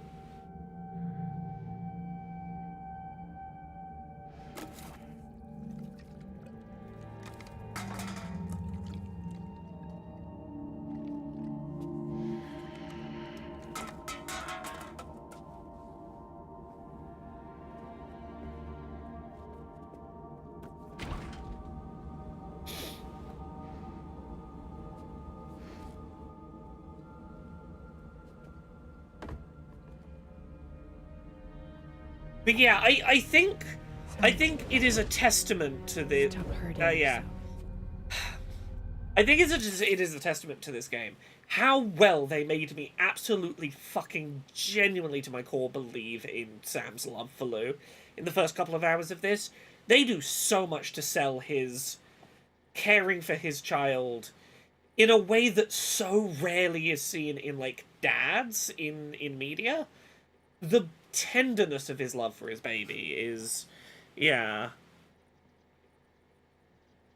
So Lilith, I can stream everything prior to mission 28 in chapter 7. You are correct. However, I have to be careful about how. So, this is diving into like the streamer meta. I can't talk about spoilers, like heavy spoilers, for things that are further in the game than the average person could have theoretically played to already, much as streams and Let's Plays can't be progressing faster than a person in the earliest early access time zone could have played through. Which is why I have to be... It's why I left I waited 4 hours before posting my discussion video that talked about the first 3 hours of the game. There's a lot of specifics and, you know, better safe than sorry if you want to be careful with getting coverage in future. Yeah, heads up for suicidal ideation.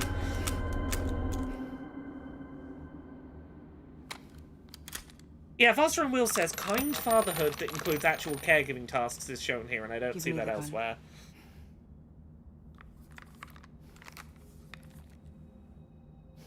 There is nothing left for you here. Nothing but sadness and regret. Yeah, you fucking think? You can't go on like this. Come take a walk with me. Yeah, right, Cass? The implications of the casing drop. Because the implication is very much he has just killed himself and come back over and over because he can't fucking die, but he's really feels like he's lost his point for being here. It's vicious.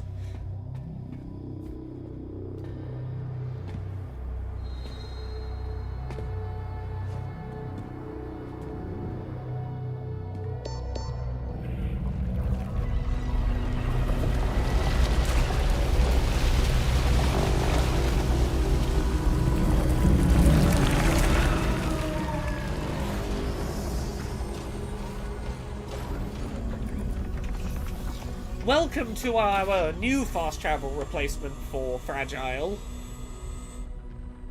Come meet my crew. The DHV Magellan.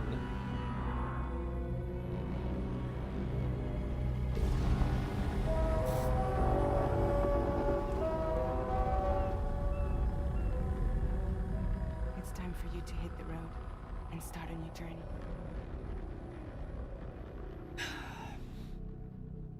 It is kind of Metal Gear-y.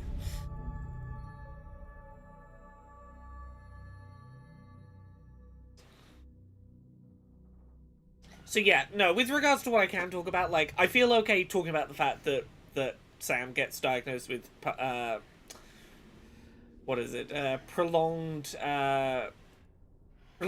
persistent complex bereavement disorder, because that is within the first, before the cutoff at the end of chapter 20, of mission 27. I'm trying to be, anything that's, like, between here and the end of 27, I am making sure I am being selective about the things that feel like they're not huge plot moments, but feel important to talk about. Navigating carefully. Hope you like your new private room. Feel free to make yourself at home.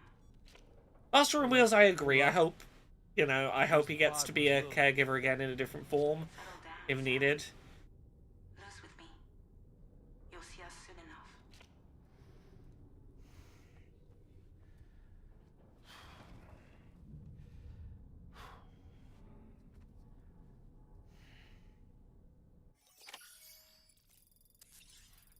Okay, let's try and sort our face out a bit.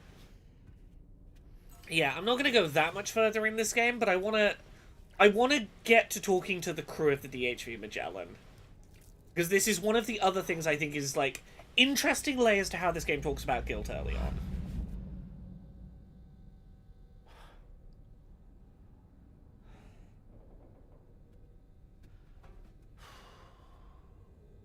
Sad dad and ghost baby off on adventures. Ah.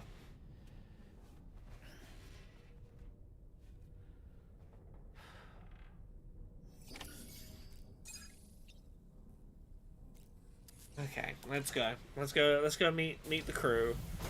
Welcome to Drawbridge, Sam. And to the DHV Magellan, our mobile base of operations. Come on, I'll help you get Welcome your to the acronym boat. This is the ship's armory. Here you can check your weapons and put them through their paces.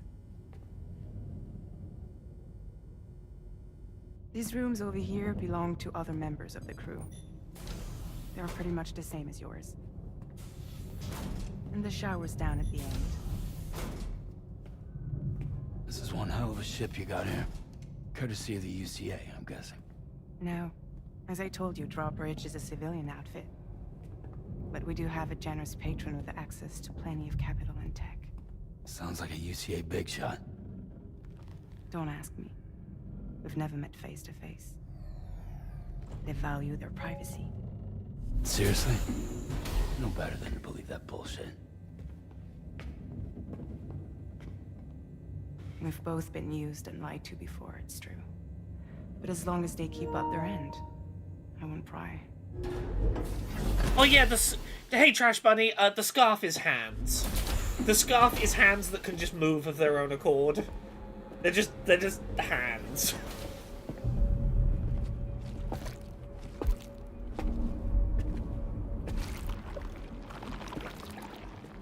This is the headquarters of our humble operation. The bridge of the DHV Magellan. Welcome to the crew of our adventure, It's at least like the this starting when crew. the DHV Magellan's on the move.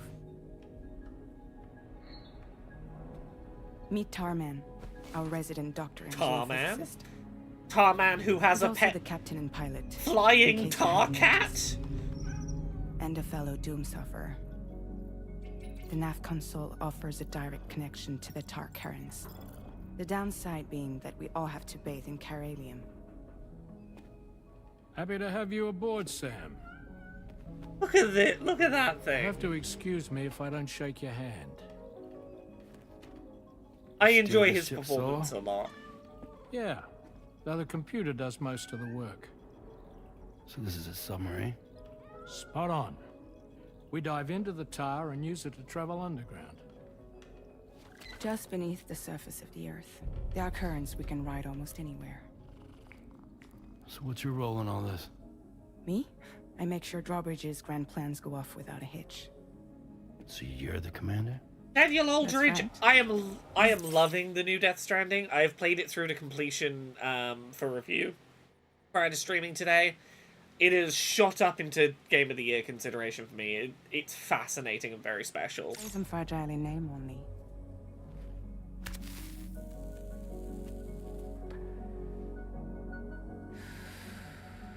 Yes, Mad Max George Miller, yeah. I believe so. Huh. So where are we headed? At The moment, director of we're Fury bound for the Road Cape and in Happy Mexico. Feet, yes. The one that you put on the network for us. Our destination is on the other side, Australia, which we've been asked to link up next. You know, the problem is not everybody wants to be part of the UCA. That's not the plan, Sam. The UCA isn't looking to expand its America's not looking to Just like colonize with Australia. Mexico, they want to bring new regions. They just into the want to network. bring new regions That's into our America's last, internet. best hope of saving the world.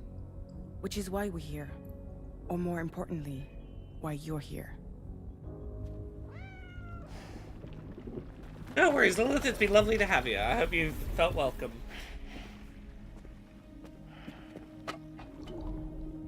Well? So Lou is the child's name.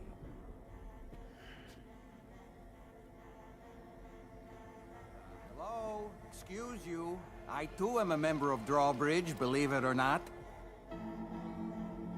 It is an honor, Sam. Oh, hey. Is that a puppet? What? Puppet? No, no. No, I am alive and my own master. This is Dolman. Hmm? A man whose cow wound up stuck inside a... Well, you get it. He used to be a spirit medium. When I was still flesh and bone, of course. Fucking love Dolman. Regrettably, my transformation cost me my talents. Spam. Yeah, I was thinking of Spamton. Sam, that pod is empty.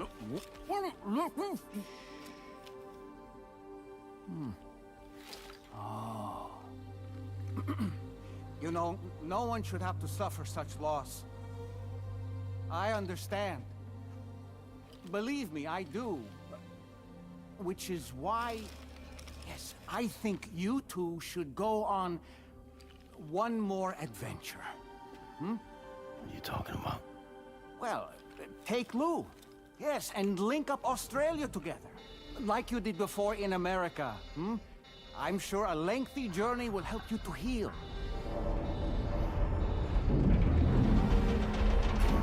So, like, look, this is one of these early moments I really want to talk about in terms of, like, this game having a really interesting stuff to say about grief.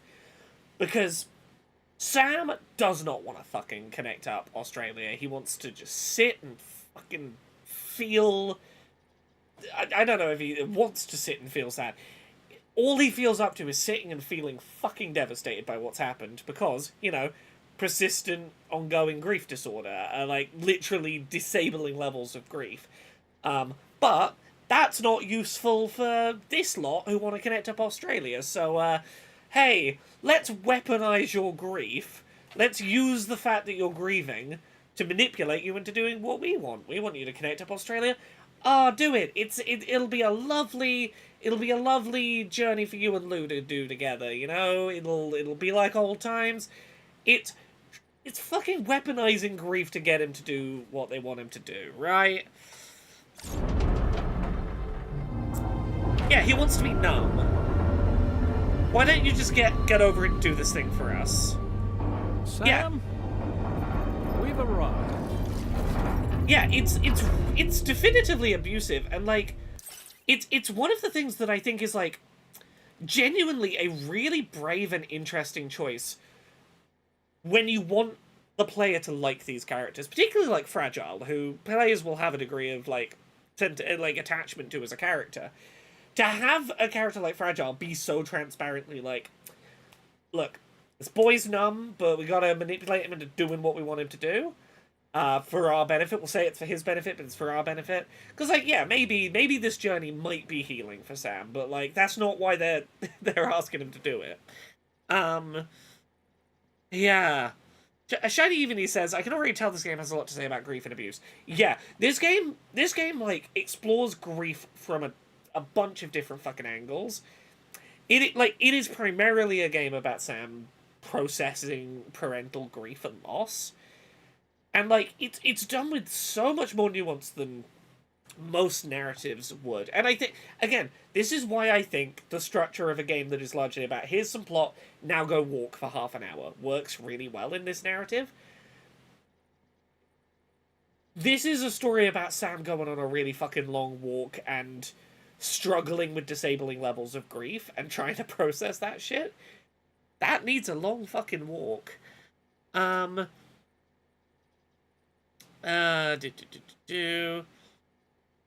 There's something to be said about carrying on with what you're good at to help recuperate, but not comfortable being prodded like this. Yeah, I think there is something to be said for do the thing that you're good at and hope that that's healing. But again, it's being kind of manipulatively prodded, is the thing.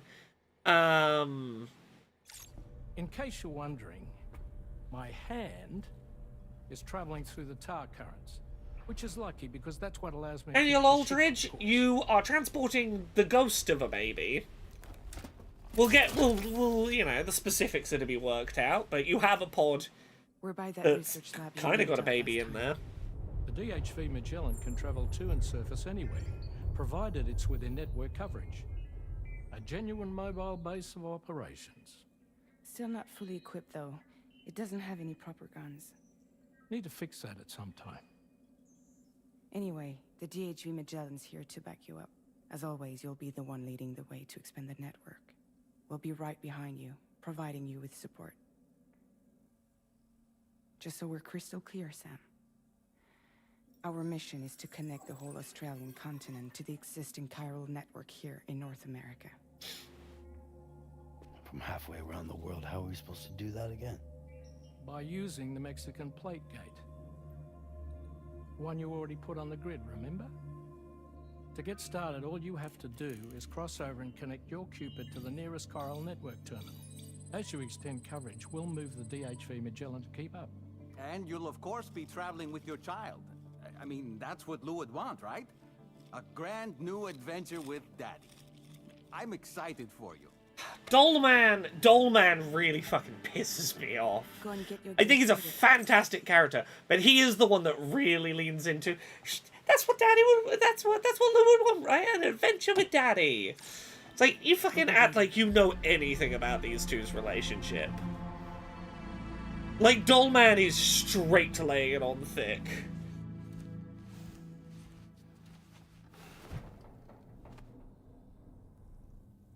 You do get to be a big shot.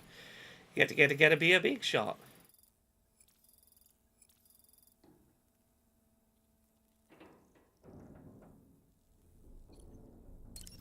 Oh, they want me to customize my backpack.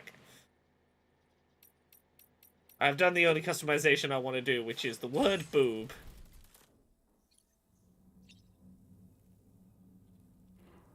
Well, what do they want me to do right now?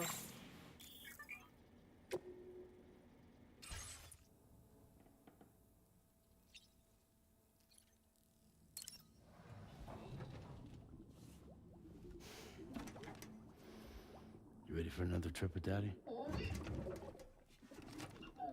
Okay, kiddo, let's go. He was still gonna get a little bit of good dad Sam.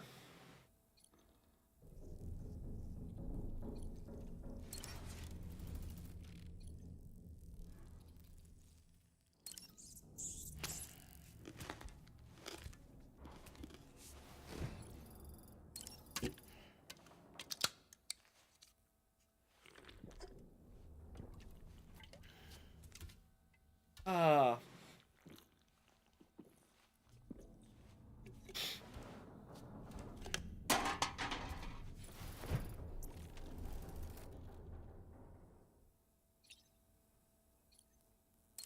Okay, we gotta sort out our having let ourselves go a little bit. Also, one of my favorite little details here we get confirmed is that Sam Bridges dyes his hair. There's no Monster Energy deal this time. I saw someone asking about if there's Domino's pizza integration. There is not.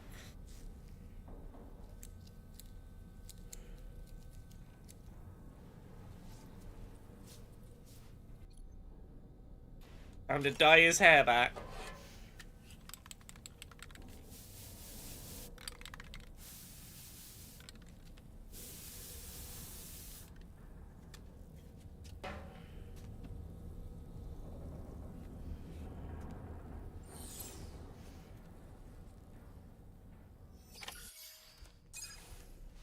He uses spray dye on his hair, yeah.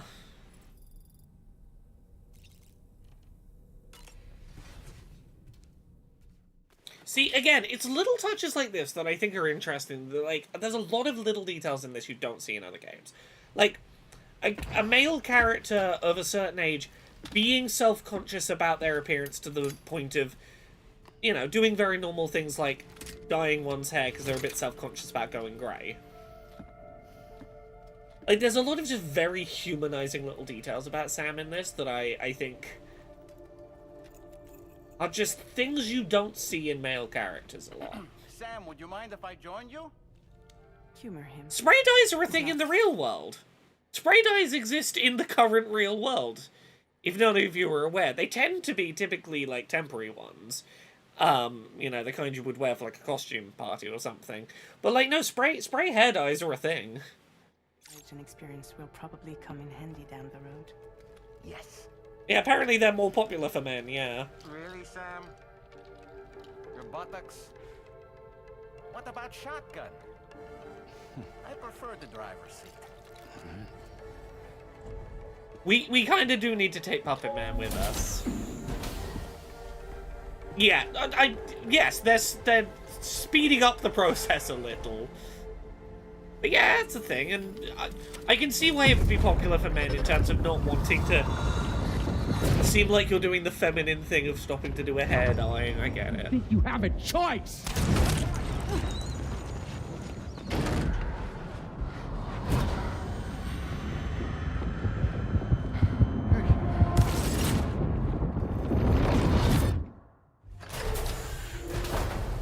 What was that just now?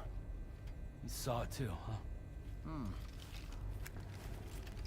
Let's just say it's nothing new.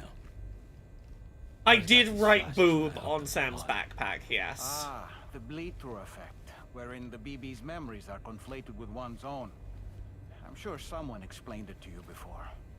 Though this is a little different, of course. Okay, France said no to spray dyes. I'm assuming it's the aerosol stuff, like, is it CF season, probably. You'll first need to access the Mexico side plate gate terminal. After we've confirmed network coverage, we can take the DHV Magellan and regroup at your precision. You know what? I'll play a minute longer. Let's get as far as Australia. We'll get to Australia before we wrap up for today. Can I get my car? Yeah, I can get my vehicle from the garage.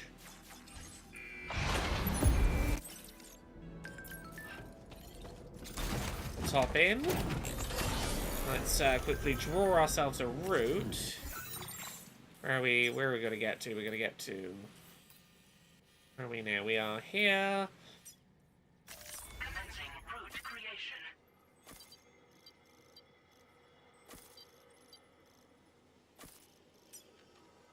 Delivery route.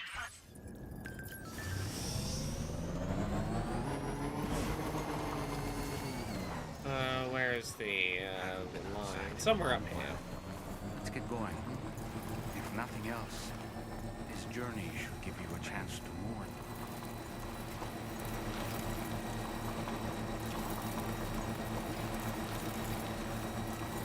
So yeah, if you want to hear like more in-depth thoughts about this game, I talked for about an hour on Fix Your Heart or Die about these opening few hours of the game. I have a more in-depth spoilery discussion about this game going up on Thursday.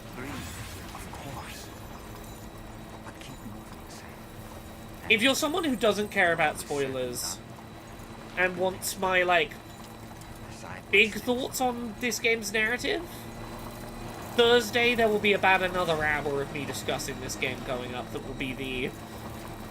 no stressing about spoilers, no holding back.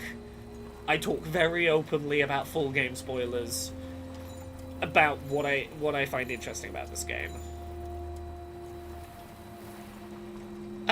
Anywhere you find podcasts, if you search for Fix Your Heart or Die, which is a podcast talking about David Lynch adjacent media, I definitely make the case that there is some David Lynch ties to be made with this particular narrative. But yeah, we have one episode up currently that's largely about this first like 3-4 hours of the game, and another episode going up Thursday that talks about like late game thoughts.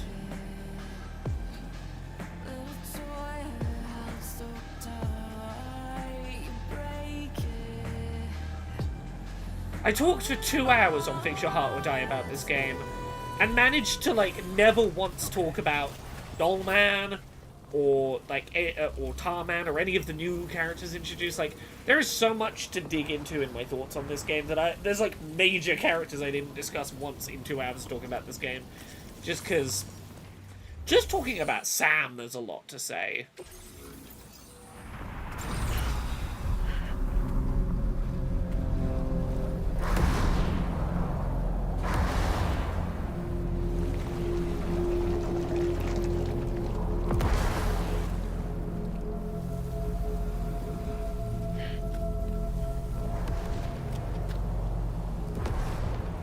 What would my name be in this universe? I feel like it would inevitably be something like writer.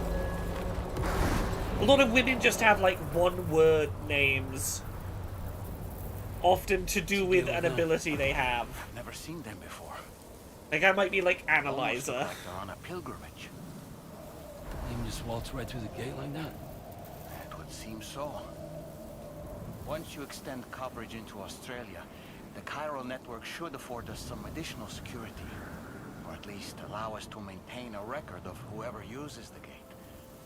It bears repeating that the UCA does not intend to restrict access to it. They only want to ensure safe passage for everyone traveling between the continents.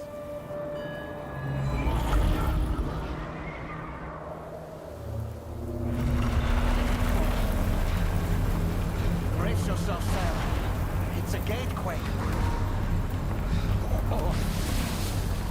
Yeah, we're gonna get through to the other side of Australia, and then I'm gonna leave it here for today, because I've got to get up in the morning, because I'm having a day out, not in the office tomorrow. I'm having a non-work day. Oh. Carefully. But if people are interested, I know we are playing through Yakuza at the moment on stream. We could take a break from Yakuza and stream this for a while. And then come back to Yakuza. Yakuza's not going anywhere. We can come back to Yakuza afterwards, potentially.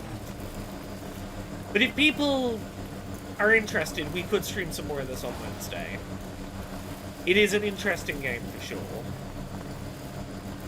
We'll see. We'll see where people are feeling on Wednesday.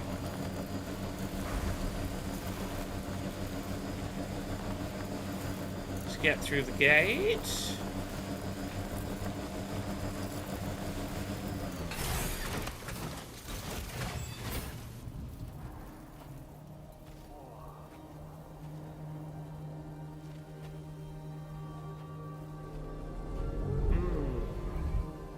This is interesting. We'll maybe come back on Wednesday and stream some more of this, if that's where people seem to be at. We're similarly starting at about 9 p.m. UK, 4 p.m. Eastern, 1 p.m. Pacific, roughly. Yeah, playing this through a second time, there's a lot of really interesting imagery that is very clearly significant in ways that I definitely didn't pick up on initially, the significance of some of what is here. Yes, I definitely need to go to bed soon because I've got to get up early to go out traveling in the morning.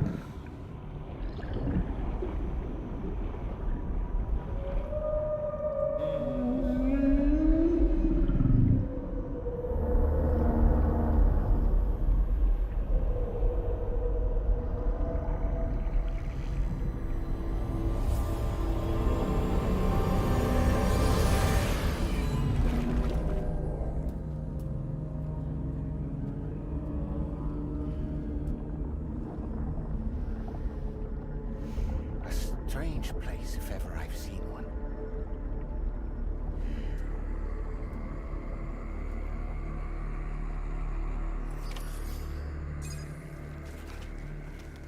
There's my vehicle. There should be a signal this way. Let's keep moving. Welcome to Australia. It's a little bit fucked.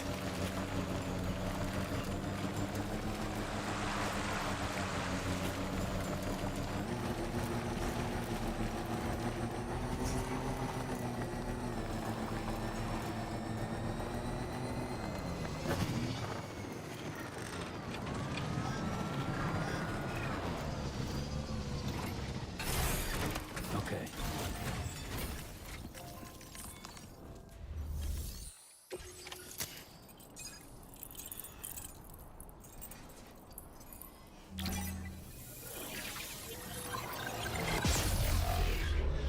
Welcome to Australia.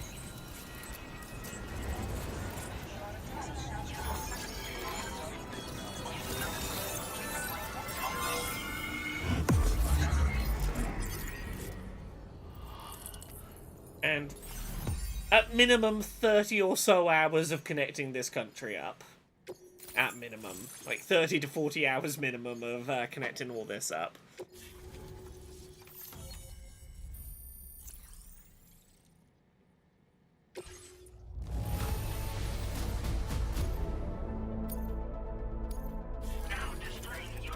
Yep, you start on the west side.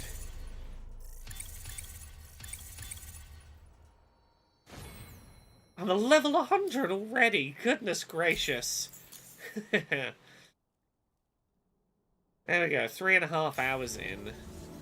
Thanks again, Sam. The chiral network connection to Australia is holding steady. And you'll be happy to hear we made it here in one piece. Just to let you know, when you come back to the DHV Magellan, our patron would like to talk to you. You get to meet the person financing this whole expedition.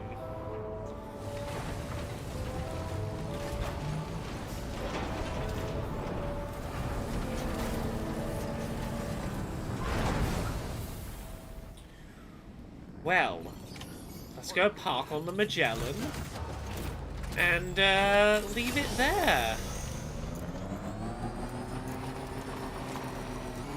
I just come around to... Oh, ah.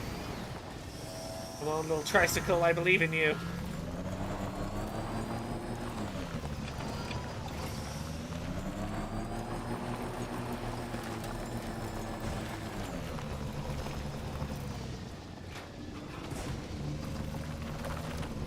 Yes, this is our replacement for Fragile driving us around. Wonderful, so thank you so much everyone for watching. I hope you have enjoyed. If you want to listen to an hour or so of me having thoughts about this game that don't really talk about anything spoilery beyond what we've shown on stream today, go check out Fix Your Heart or Die, or check out my Blue Sky where I've posted links to the various podcast places you can find it. I will be back on Wednesday, probably with more of this. I'm going to go take a day not working tomorrow. I think I've earned it. Have a good rest of your day, everyone. Have a good evening. I'm going to go get some sleep. Goodbye.